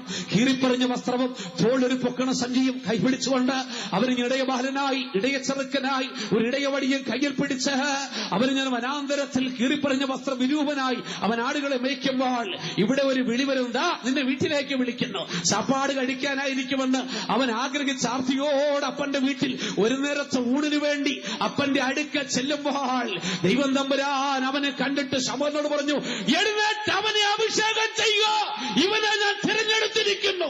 ആ ശബ്ദം ശമൂവേലിന്റെ കാതുകളിലെത്തിയപ്പോൾ അവൻ പെട്ടെന്ന് എഴുന്നേറ്റ് അഭിഷേകതയിലും ദാവീദിന്റെ തലയിലൊടിച്ച് സഹോദരന്മാരുടെ നടുവിൽ വെച്ച് അവനെ അഭിഷേകം ചെയ്ത് മാനിച്ചു. പിന്നീട് ഒരു സന്ദർഭത്തിൽ ദാവീദിന്റെ ജീവിതത്തിൽ പ്രതിസന്ധി ഉണ്ടായപ്പോൾ ദൈവം തമ്പുരാൻ ദാവീദിനെ ഓർപ്പിക്കുന്ന ഒരു വിഷയമുണ്ട്. ദാവീദേ, പണ്ട് നീ പുൽപ്പുറത്ത് ആടുകളെ മേയിച്ചുകൊണ്ടിരുന്നപ്പോൾ അവിടെ വെച്ചാണ് ഞാൻ നിന്നെ തെരഞ്ഞെടുത്തത്, അത് നീ മറന്നുപോകരുത്. അത് ദാവീദിന് നന്നായിട്ട് അറിയാം. അതുകൊണ്ട് ദാവീദ് സങ്കീർത്തനത്തിൽ എഴുതി വെച്ചത്, എന്റെ അപ്പനും അമ്മയും എന്നെ ഉപേക്ഷിച്ചു, പക്ഷേ യഹോവ എന്നെ ചേർത്തുകൊണ്ടു. ആകയാൽ കർത്താവ് നമ്മളെ വിളിക്കുകയാണ്, എന്റെ അടുക്കൽ വരുവീ, ഞാൻ ഒരു നാളും നിങ്ങളെ തള്ളിക്കളയത്തില്ല. മനുഷ്യർ തള്ളിയേക്കാം, സമൂഹം തള്ളിയേക്കാം, സമുദായം തള്ളിയേക്കാം, നിന്റെ വ്യക്തിബന്ധങ്ങൾ തള്ളിക്കളഞ്ഞേക്കാം. കർത്താവ് പറഞ്ഞു, ഞാൻ നിന്നെ തള്ളിക്കളയത്തില്ല. എന്തുകൊണ്ട് കർത്താവ് അങ്ങനെ പറയുന്നറിയാമോ? പറയുന്നത് വെറുതെ അല്ല. കാരണം തള്ളപ്പെട്ടവന്റെ വേദന ഏറ്റവും അധികം അനുഭവിച്ച ഒരു വ്യക്തിയാണ് നമ്മുടെ യേശു. യേശു ലോകത്തിൽ ജീവിച്ചപ്പോൾ തള്ളപ്പെട്ടവന്റെ വേദന നന്നായിട്ട് അനുഭവിച്ചവനാ. അവൻ സ്വന്തമായി ഇതിലേക്ക് വന്നു, സ്വന്തക്കാരോ അവനെ കൈക്കൊണ്ടില്ല, അവനെ സ്വന്തക്കാർ തള്ളിക്കളഞ്ഞു. തള്ളിക്കളഞ്ഞു. മനുഷ്യരൊക്കെയും തള്ളിക്കളഞ്ഞു. വീട് പണിയുന്നവർ തള്ളിക്കളഞ്ഞ കല്ലായി അവൻ മാറ്റപ്പെട്ടു. അവൻ കുടുംബത്തിന്റെ മുമ്പിൽ, സമൂഹത്തിന്റെ മുമ്പിൽ, സമുദായത്തിന്റെ മുമ്പിൽ ഭ്രഷ്ട് കൽപ്പിക്കപ്പെട്ടവനായി, തള്ളപ്പെട്ടവനായി ജീവിച്ചവനായതുകൊണ്ട് തള്ളപ്പെട്ടു പോകുന്നവന്റെ വേദന മനസ്സിലാക്കി അരുമരക്ഷകൻ വിളിച്ചു പറയുന്നു, വാ, നീ ഏത് ജാതിയായിക്കൊള്ളട്ടെ, ഏത് മതവുമായിക്കൊള്ളട്ടെ, സ്ത്രീയോ പുരുഷനുമായിക്കൊള്ളട്ടെ, വിദ്യാസമ്പന്നനോ വികീരനുമായിക്കൊള്ളട്ടെ, എന്റെ അടുക്ക വരുന്നവനെ ഞാൻ ഒരു നാളും തള്ളിക്കളയത്തില്ല. അത് മാത്രമല്ല, നമ്മുടെ ദൈവത്തിന്റെ പ്രത്യേകതയുണ്ട്. കർത്താവ് വിളിച്ചു പറഞ്ഞ അപ്പോസ്തലപ്രവൃത്തി 10-ാം 34-ാം വാക്യത്തിലേക്ക് വരുമ്പോൾ അവിടെ വിളിച്ചു പറയുന്നു, നമ്മുടെ ദൈവത്തിന് ഒരിക്കലും മുഖപക്ഷമില്ല. ഇന്ന് പ്രത്യേക സാഹചര്യത്തില് അവനവന്റെ ജാതിയിൽപ്പെട്ടവർ, അവനവന്റെ മതത്തിൽപ്പെട്ടവർ പോയി ആരാധിച്ചെങ്കിലേ ദൈവം പ്രസാദിക്കത്തുള്ളൂ. പക്ഷേ എന്റെ ദൈവം വിളിച്ചു പറയുന്നു. അപ്പോസ്തലപ്രവൃത്തി 10-ാം അധ്യായത്തിന്റെ 34-ാം വാക്യം നമുക്കൊന്ന് വായിച്ചു നോക്കിയാട്ടെ. അപ്പോൾ പത്രോസ് വായ് തുറന്ന് പറഞ്ഞു തുടങ്ങിയത്, ദൈവത്തിന് മുഖപക്ഷമില്ല എന്നും ഏത് ജാതിയിലും അവനെ ഭയപ്പെട്ട്, ദൈവത്തിന് മുഖപക്ഷമില്ല, ഏത് ജാതിയിലും അവനെ ഭയപ്പെട്ട് നീതി പ്രവർത്തിക്കുന്നവനെ നമ്മുടെ ദൈവം അംഗീകരിക്കുന്നു. അതാ കർത്താവിന്റെ പ്രത്യേകത. യേശുവിന്റെ പ്രത്യേകത അതാ. ദൈവത്തിന് മുഖപക്ഷമില്ല, ജാതി വ്യത്യാസമില്ല, ആണെന്നോ പെണ്ണെന്നോ വ്യത്യാസമില്ല, വലിയവനെന്നോ ചെറിയവനെന്നോ വ്യത്യാസമില്ല, കറുത്തവനെന്നോ വെളുത്തവനെന്നോ വ്യത്യാസമില്ല, വിദ്യാസമ്പന്നെന്നോ വിദ്യാവിഹീനെന്നോ വ്യത്യാസമില്ല. ദൈവത്തിന് മുഖപക്ഷമില്ല, യേശുവിന് മുഖപക്ഷമില്ല. ഏത് ജാതിയിലും അവനെ ഭയപ്പെട്ട് നീതി പ്രവർത്തിക്കുന്നവനെ എന്റെ യേശു അംഗീകരിക്കുന്നു. അവൻ വിളിക്കുകയാണ് ചെയ്യുന്നത്. റോമർ 10:12 അവിടെ വായിക്കുന്നു, യഹൂദനെന്നോ യവനെന്നോ വ്യത്യാസമില്ല, എല്ലാവർക്കും കർത്താവ് ഒരുവൻ തന്നെ, സകലർക്കും കർത്താവ് ഒരുവൻ. അവൻ തന്നെ വിളിച്ചപേക്ഷിക്കുന്ന എല്ലാവർക്കും നൽകുവാൻ നമ്മുടെ കർത്താവ് സമ്പന്നനാണ്. നമ്മുടെ കർത്താവിന്റെ പക്കൽ ഉണ്ടെന്നേ, സകലർക്കും തന്നെ വിളിച്ചപേക്ഷിക്കുന്ന ഏവർക്കും നൽകുവാൻ കർത്താവിന്റെ പക്കലുണ്ട്. അവൻ ദരിദ്രനായി ലോകത്തിൽ അവതരിച്ചത് തന്നോട് അടുത്തു വരുന്നവരെ സമ്പന്നരാക്കി തീർക്കുവാൻ ജാതി വ്യത്യാസമില്ലാതെ കർത്താവ് വിളിക്കുന്നു. തന്നെ ഭയപ്പെട്ട് വിളിച്ചപേക്ഷിക്കുന്നവർക്ക് നൽകുവാൻ കർത്താവ് സമ്പന്നനാണ്. തന്റെ അടുക്ക വരുന്നവനെ ഒരു നാളും കർത്താവ് അനാഥനായി വിടത്തില്ല. ലോകത്തിൽ ജീവിച്ചപ്പോൾ ദാവീദിന്റെ അടുക്കല് അതുല്ലാം ഗുഹയിലായിരിക്കുമ്പോൾ ഏതാണ്ട് 400 പേര് അടുത്തു വന്നു കേട്ടോ. ഈ 400 പേര് അടുത്തു വന്നപ്പോൾ അവർക്കൊരു പ്രത്യേകതയുണ്ട്. കടഭാരമുള്ളവർ, ഞെരുക്കമുള്ളവർ, സന്തുഷ്ടിയുള്ളവർ, ഇവരെല്ലാം കൂടെ ദാവീദിന്റെ അടുക്കൽ അവിടെ കടന്നു വന്നൊരു സഭായോഗം നടക്കിയ ദാവീദ പാസ്റ്റർ എന്ന് പറഞ്ഞിരിക്കുന്നത് 400 പേര് കൂടി വന്നിട്ടുണ്ട്. അവിടെ പ്രശ്നമെന്നറിയ കടഭാരമുള്ളവർ, സന്തുഷ്ടിയില്ലാത്തവർ, ഞെരുക്കമുള്ളവർ എല്ലാവരും അവന്റെ അടുക്കൽ കടന്നു വന്നു. പ്രിയപ്പെട്ട ദൈവമക്കളെ, നമ്മുടെ കർത്താവ് യേശുക്രിസ്തു ലോകത്തിൽ ജീവിച്ചപ്പോൾ സമൂഹത്തിന്റെ നാനാ തുറകളിലുള്ളവർ, വിവിധ അവസ്ഥകളിലുള്ളവർ കർത്താവിന്റെ അടുക്കൽ കടന്നു വന്നു. അവന്റെ അടുക്കൽ കടന്നു വന്ന ഒരു വ്യക്തിയെ പോലും കർത്താവ് വെറും കൈയോട് അയച്ചിട്ടില്ല. ഒരു വ്യക്തിയെ പോലും നിരാശപ്പെടുത്തി അയച്ചിട്ടില്ല. അവിടെ പ്രശ്നങ്ങൾക്ക് കർത്താവ് പരിഹാരം കൊടുത്തിട്ടുണ്ട്. യേശുവിന്റെ അടുക്കൽ കൊടും പാപികൾ കടന്നു വന്നിട്ടുണ്ട്. ആ പാപികളെ കർത്താവ് നിരാശപ്പെടുത്തി അയച്ചിട്ടില്ല. കർത്താവ് അവർക്ക് പാപമോചനം കൊടുത്തയച്ചു. ഒരിക്കൽ ഒരു സ്ത്രീ വ്യഭിചാര കർമ്മം ചെയ്യുമ്പോൾ ആ കർമ്മത്തിൽ തന്നെ പിടിക്കപ്പെട്ടവളായി കർത്താവിന്റെ മുമ്പിൽ കൊണ്ടു നിർത്തിയിട്ട് പറഞ്ഞു, ഗുരു, ഞങ്ങളുടെ ന്യായപ്രമാണം അനുസരിച്ച് ഇവളെ കല്ലെറിഞ്ഞു കൊല്ലണം. നീ ഇവൾക്ക് എന്ത് ശിക്ഷ വിധിക്കും? കർത്താവ് ചുറ്റും നിൽക്കുന്നവരെ ഒന്ന് നോക്കിയിട്ട് നിലത്ത് കുനിഞ്ഞു വിരലുകൊണ്ട് എഴുതിയിട്ട് ഒരു വാക്ക് പറഞ്ഞു, നിങ്ങളിൽ ഒരു പാപം ചെയ്യാത്തവർ ഒന്നാമത് ഇവളെ കല്ലെറിയട്ടെ. ആരും അവളെ കല്ലെറിഞ്ഞില്ല. ഒടുവിൽ കർത്താവ് അവളോട് ചോദിക്കുന്നു, സഹോദരി, ആരും നിന്നെ കല്ലെറിഞ്ഞില്ലേ? മകളെ, ആരും നിന്നെ കല്ലെറിഞ്ഞില്ലേ? ഇല്ല ഗുരു, ആരും എന്നെ കല്ലെറിഞ്ഞില്ല. കർത്താവ് പറഞ്ഞു, ഞാനും നിന്നെ ശിക്ഷ വിധിക്കുന്നില്ല. മേലാൽ പാപം ചെയ്യരുത്, നീ പൊയ്ക്കൊള്ളുവാൻ പറഞ്ഞു. സ്തോത്രം. കഠിനമായ പാപഭാരത്തോടെ ന്യായപ്രമാണം കല്ലെറിഞ്ഞ് കൊല്ലപ്പെടേണ്ടതായ അവസ്ഥയിലായിരിക്കുന്ന ഒരു സഹോദരി കർത്താവിന്റെ അടുക്കൽ അഭയത്തിന് വേണ്ടി വന്നപ്പോൾ അവളുടെ പാപങ്ങൾ ക്ഷമിക്കപ്പെട്ടു. ഒരിക്കൽ പരീശനായ ശീമോന്റെ ഭവനത്തിൽ കർത്താവ് തമ്പുരാൻ വിരുന്നിരിക്കുമ്പോൾ ഒരു പാപിനിയായ സ്ത്രീ അടുത്തു വന്നിട്ട് അവന്റെ കാൽക്കൽ വന്നിരുന്ന് കരയുവാൻ തുടങ്ങി. അവളുടെ കണ്ണുനീര് കൊണ്ട് അവന്റെ പാദങ്ങൾ കഴുകി, അവിടെ തലമുടി കൊണ്ട് അവന്റെ പാദങ്ങൾ തുവർത്തി. ഇത് കണ്ടുകൊണ്ട് പരീശനായ ശീമോൻ ആത്മാവിൽ പറയുകയാണ്, ഇവനൊരു പ്രവാചകനാകുന്ന പോലെ. പ്രവാചകനാണെങ്കിൽ അവന്റെ അടുക്ക വന്നിരിക്കുന്ന സ്ത്രീ ആരാണ് ഇവന് മനസ്സിലാക്കാൻ സാധിക്കത്തില്ലേ? ശീമോന്റെ അന്തർഗതം ആത്മാവിൽ ഗ്രഹിച്ച തമ്പുരാൻ ശീമോനോട് പറഞ്ഞു, ശീമോനെ, 2 കടക്കാരുണ്ടെന്നിരിക്കട്ടെ, ഒരുത്തിന് അധികം കടം, ഒരുത്തിന് അല്പം കടം. അധികം ഇളച്ചു കിട്ടിയവരോ അല്പം ഇളച്ചു കിട്ടിയവരോ ഇളച്ചവനോ അധികം സന്തോഷമുണ്ടാകുന്നത്. അവൻ പറഞ്ഞു, അധികം ഇളച്ചു കിട്ടിയവർക്ക്. അങ്ങനെയെങ്കിൽ ഇവളുടെ അധികമായ പാപങ്ങൾ ഞാൻ ഇളച്ചു കൊടുത്തിരിക്കുന്നു. സഹോദരി മകളെ, നീ സന്തോഷത്തോട് പൊയ്ക്കൊള്ളുക. ഇനിമേലാൽ പാപം ചെയ്യരുത്. കർത്താവിന്റെ അടുക്കൽ കടന്നു വന്ന സകല വ്യക്തികൾക്ക്, കൊടും പാപികൾക്ക് പോലും കർത്താവ് പാപക്ഷമ കൊടുത്തയച്ചു. നിങ്ങളുടെ പാപം രക്താംബരം പോലെ കടുഞ്ചുവപ്പായാലും ഹിമം പോലെ വെളുപ്പിക്കുവാൻ യേശുവിന്റെ രക്തത്തിന് ശക്തിയുണ്ട്. ഇന്ന് ലോകത്തിൽ മാനവജാതിയുടെ പാപത്തിന്റെ മോചനത്തിന് വേണ്ടി തുറക്കപ്പെട്ട ഒരേ ഒരു മാർഗമേ ഉള്ളൂ. അത് നസ്രായന്റെ രക്തമാണ്. ആ രക്തത്തിന്റെ അടുക്കലേക്ക് വാ. നീ കൊടും പാപിയാണോ? നിന്നെ തള്ളിക്കളയത്തില്ല, നിന്റെ പാപങ്ങളെ ക്ഷമിക്കും. കർത്താവിന്റെ അടുക്കൽ ഭയങ്കരമായ രോഗങ്ങൾ കടിമപ്പെട്ടവർ കടന്നു വന്നു. ആരൊക്കെ കടന്നു വന്നെന്നറിയാമോ? ഭിക്ഷക്കാർ മുതൽ പട്ടാള മേധാവികൾ വരെ കർത്താവിന്റെ അടുക്കൽ രോഗശാന്തിക്ക് വേണ്ടി കടന്നു വന്നു. കടന്നു വന്നവരെ ഒന്നും കർത്താവ് വെറും കൈയോടെ അയച്ചിട്ടില്ല. ഒരിക്കൽ ഒരു ഭിക്ഷക്കാരൻ ബർത്തിമായി എന്ന പേര് വഴിയരികിൽ ഭിക്ഷയാചിച്ചുകൊണ്ടിരിക്കുക. അവന്റെ കണ്ണിന് കാഴ്ചയിൽ അന്ധനാണ്. അവൻ ഭിക്ഷയാചിച്ചുകൊണ്ടിരിക്കുക. പുരുഷാരം കടന്നു പോകുന്നു. ആരവാരവം കേട്ടിട്ട് അവൻ ചോദിച്ചു, എന്താണ് സംഭവിച്ചത്? നസ്രായൻ കടന്നു പോകുന്നു. ഈ വാക്ക് കേട്ടതും പെട്ടെന്ന് അവൻ എഴുന്നേറ്റു. അവൻ ഉറക്കെ വിളിക്കുവാൻ തുടങ്ങി, ദാവീദ് പുത്ര, എന്നോട് കരുണയുണ്ടാകണമേ! ദാവീദ് പുത്ര, എന്നോട് കരുണയുണ്ടാകണമേ! പുരുഷാരം അവനെ അമർത്തി. ഭിക്ഷക്കാരെ കടന്ന വേളം ഉണ്ടാക്കുന്നു, ശാന്തമായിട്ടിരിക്കാൻ പറഞ്ഞു. പക്ഷെ അവൻ അങ്ങനെയല്ല. വീണ്ടും വിളിച്ചു, ദാവീദ് പുത്ര, എന്നോട് കരുണയുണ്ടാകണമേ! കർത്താവ് ഒരു നിമിഷം നിന്നിട്ട് തിരികെ അവന്റെ അടുക്കൽ ചെന്നു, ഞാൻ നിനക്ക് എന്ത് ചെയ്തു തരണം എന്നൊരു ചോദ്യം ചോദിച്ചു. കർത്താവ് അവൻ ഭിക്ഷക്കാരനാണെന്ന് ചിന്തിച്ചില്ല. സമൂഹത്തിൽ വിലയില്ലാത്ത യാചകനാണെന്ന് നോക്കിയില്ല. അവന്റെ ആവശ്യം കണ്ടെടുത്ത് വെച്ച്, ഞാൻ നിനക്ക് എന്ത് ചെയ്തു തരണം? അവൻ പറഞ്ഞു, നിനക്ക് മനസ്സുണ്ടെങ്കിൽ എനിക്ക് കാഴ്ച തരണമേ.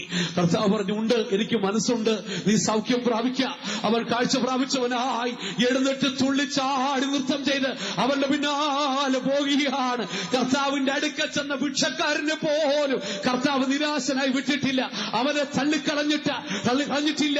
പട്ടാള മേധാവികൾക്ക് പോലും കർത്താവുടെ പ്രശ്നങ്ങൾക്ക് വിടുതൽ കൊടുത്തിട്ടുണ്ട്. ഏത് രോഗത്തിന് അടിമപ്പെട്ടവർ വന്നോ, ഒരിക്കൽ 12 വർഷമായി ഒരു പ്രത്യേക രോഗം ബാധിച്ച സഹോദരി, അവർ അവിടെ സമ്പത്ത് മുഴുവനും ഹോസ്പിറ്റലിൽ കൊണ്ട് ചെലവിട്ട് എത്രയോ ഡോക്ടർമാരെ മാറി മാറി കണ്ട് പണം മുഴുവനും നഷ്ടപ്പെട്ടിട്ട് സൗഖ്യമില്ലാത്തവളായി വ്യാകുലപ്പെട്ടിരിക്കുമ്പോൾ അവിടെ വീടിന്റെ തെരുവിലൂടെ നസ്രായൻ കടന്നു പോകുന്നു എന്ന വാർത്ത അവൾ കേട്ടിട്ട് പുരുഷാരത്തിന്റെ ഇടയിലൂടെ ലജ്ജകൂടാതെ അവൾ തിരക്കി ചെന്നിട്ട് അവന്റെ വസ്ത്രത്തിന്റെ തൊങ്ങലിൽ വിശ്വാസത്തോടെ ഒന്ന് തൊട്ടു. കർത്താവ് തിരിഞ്ഞൊരു ചോദ്യം ചോദിക്കുന്നു, എന്നെ തൊട്ടത് ആർ? പുരുഷാരം പറഞ്ഞു, നീ എന്ത് ചോദ്യമായി ചോദിക്കുന്നത്? ഇത്രയും പുരുഷാരം തെങ്ങി നിൽക്കുമ്പോൾ ആരാ നിന്നെ തൊട്ടെന്ന് എങ്ങനെ പറയാൻ സാധിക്കും? കർത്താവ് പറഞ്ഞു, ഇല്ല, എന്നിൽ നിന്ന് ശക്തി പുറപ്പെട്ടത് ഞാൻ അറിഞ്ഞിരിക്കുന്നു. അവൾ പെട്ടെന്ന് ഭയപ്പെട്ടു പോയി. അവൾ കർത്താവ് സൗഖ്യം കൊടുത്തു. എന്ന് കേൾക്കുന്ന പ്രിയപ്പെട്ട ദൈവമക്കളെ, ഇന്ന് രാത്രി നീ രോഗിയാണോ? കർത്താവ് പറഞ്ഞു, എന്റെ അടുക്കൽ വരുന്നവനെ ഞാൻ ഒരു നാളും തള്ളിക്കളയത്തില്ല. നീ കൊടും പാവിയാണോ? ഇല്ല, കർത്താവ് ഒരിക്കലും നിന്നെ തള്ളിക്കളയത്തില്ല. നമ്മുടെ കർത്താവിന് നമ്മെ സൗഖ്യമാക്കുവാൻ, നമ്മുടെ കർത്താവിന് നമ്മെ വിടുവിക്കുവാൻ, നമ്മുടെ കർത്താവിന് നമ്മെ നമ്മുടെ ജീവിതത്തിലെ പ്രശ്നങ്ങൾക്ക് പരിഹാരം തരുവാൻ ശക്തിയുണ്ട്. ഇന്ന് രാത്രി നിങ്ങളത് വിശ്വസിക്കണം. ദൈവത്തിന്റെ വചനത്തിന് ശക്തിയുണ്ട്. അമേരിക്കയിലെ വാഷിംഗ്ടൺ DC-യില് ഒരു ഡോക്ടർ ഉണ്ടായിരുന്നു, ഡെയ്നം മാത്യൂസ് എന്നായിരുന്നു അദ്ദേഹത്തിന്റെ പേര്. അദ്ദേഹത്തിന് പ്രത്യേകത, തികഞ്ഞ ഭക്തനാണ്. താൻ ഡോക്ടറായി മരുന്ന് കുറിക്കുമ്പോൾ ആ കുറിപ്പടിയുടെ അടിയില് ഒരു വചനവും കൂടെ എഴുതി കൊടുക്കും. അതാ തന്റെ പ്രത്യേകത. രോഗി വായിച്ചു നോക്കുമ്പോൾ ആദ്യം വചനം വായിക്കും, അതിനുശേഷം മാത്രമേ മരുന്ന് വായിക്കത്തുള്ളൂ. ഒരു വചനം താൻ എഴുതി കൊടുക്കാം. ഒരിക്കൽ തന്റെ അടുക്കല് ഫെലിസിയാനോ എന്ന പേരുള്ള ഒരു സ്കൂൾ ടീച്ചർ, ഒരു അധ്യാപിക കടന്നു വന്നു. രോഗത്തിന് വേണ്ടി കടന്നു വന്നത്, അന്ന് ട്രീറ്റ്മെന്റിന് വേണ്ടി കടന്നു വന്ന് പരിശോധിച്ചിട്ട് ആ കുറിപ്പിന്റെ അടിയിൽ അവൻ ഇപ്രകാരം എഴുതി വെച്ചു, അധ്വാനിക്കുന്നവരും ഭാരം ചുമക്കുന്നവരുമായുള്ളവരെ നിങ്ങൾ എല്ലാവരും എന്റെ അടുക്കൽ വരുവേ, ഞാൻ നിങ്ങളെ ആശ്വസിപ്പിക്കാം. മരുന്ന് കുറിച്ച് എന്റെ അടിയിൽ ഈ വചനവും കൂടെ ഈ ഡോക്ടർ ഡെയ്നം മാത്യൂസ് എഴുതി വെച്ചു. സംഭവിച്ചതോടെ വീട്ടിൽ ചെന്ന് കുറിപ്പ് കണ്ടപ്പോഴേ ആ വചനം അവളോട് സംസാരിക്കുന്നതായിട്ട് തോന്നി. ഒരു ശക്തി അവളിലേക്ക് പുറപ്പെട്ടു. അവൾ പെട്ടെന്ന് ഓടി ഡോക്ടറിന്റെ അടുക്കലെത്തി, ഡോക്ടർ, ഇതെന്താണ് സംഭവിച്ചത്? അവൻ അവൾക്ക് വേണ്ടി പ്രാർത്ഥിച്ചു. കർത്താവ് അവൾക്ക് അത്ഭുതകരമായി സൗഖ്യം കൊടുത്തു. ഇന്ന് രാത്രി എന്നെ കേൾക്കുന്ന ദൈവമക്കളെ, നമ്മുടെ കർത്താവിന്റെ സൗഖ്യമാക്കുന്ന ശക്തി ഇന്നും കുറഞ്ഞു പോയിട്ടില്ല. അവന്റെ ശക്തിക്ക് ഇന്നും വിടുതൽ ഒരിക്കലും ഒരു കുറവും സംഭവിച്ചിട്ടില്ല. യേശു ഇന്നും സൗഖ്യമാക്കുന്ന ദൈവമാണ്. ഒരുപക്ഷെ ഈ ആധുനിക യുഗത്തിൽ, ഇന്നത്തെ ഈ കമ്പ്യൂട്ടർ യുഗത്തിൽ, ഡിജിറ്റൽ യുഗത്തിൽ ഇത് വിശ്വസിക്കാൻ പ്രയാസമായിരിക്കും. പക്ഷെ വിശ്വസിക്കുവാൻ കഴിയുന്ന ഒരു ആധികാരിക സംഭവം ഞാൻ നിങ്ങളുടെ ശ്രദ്ധയിലേക്ക് കൊണ്ടുവരാം. 1998 മാർച്ച് മാസത്തിലെ റീഡേഴ്സ് ഡൈജസ്റ്റ് എന്ന് പറയുന്ന മാസിക, ഈ മാസികയുടെ പ്രത്യേകത നിങ്ങൾക്കറിയാം, അറിവുള്ളവർക്കറിയാം.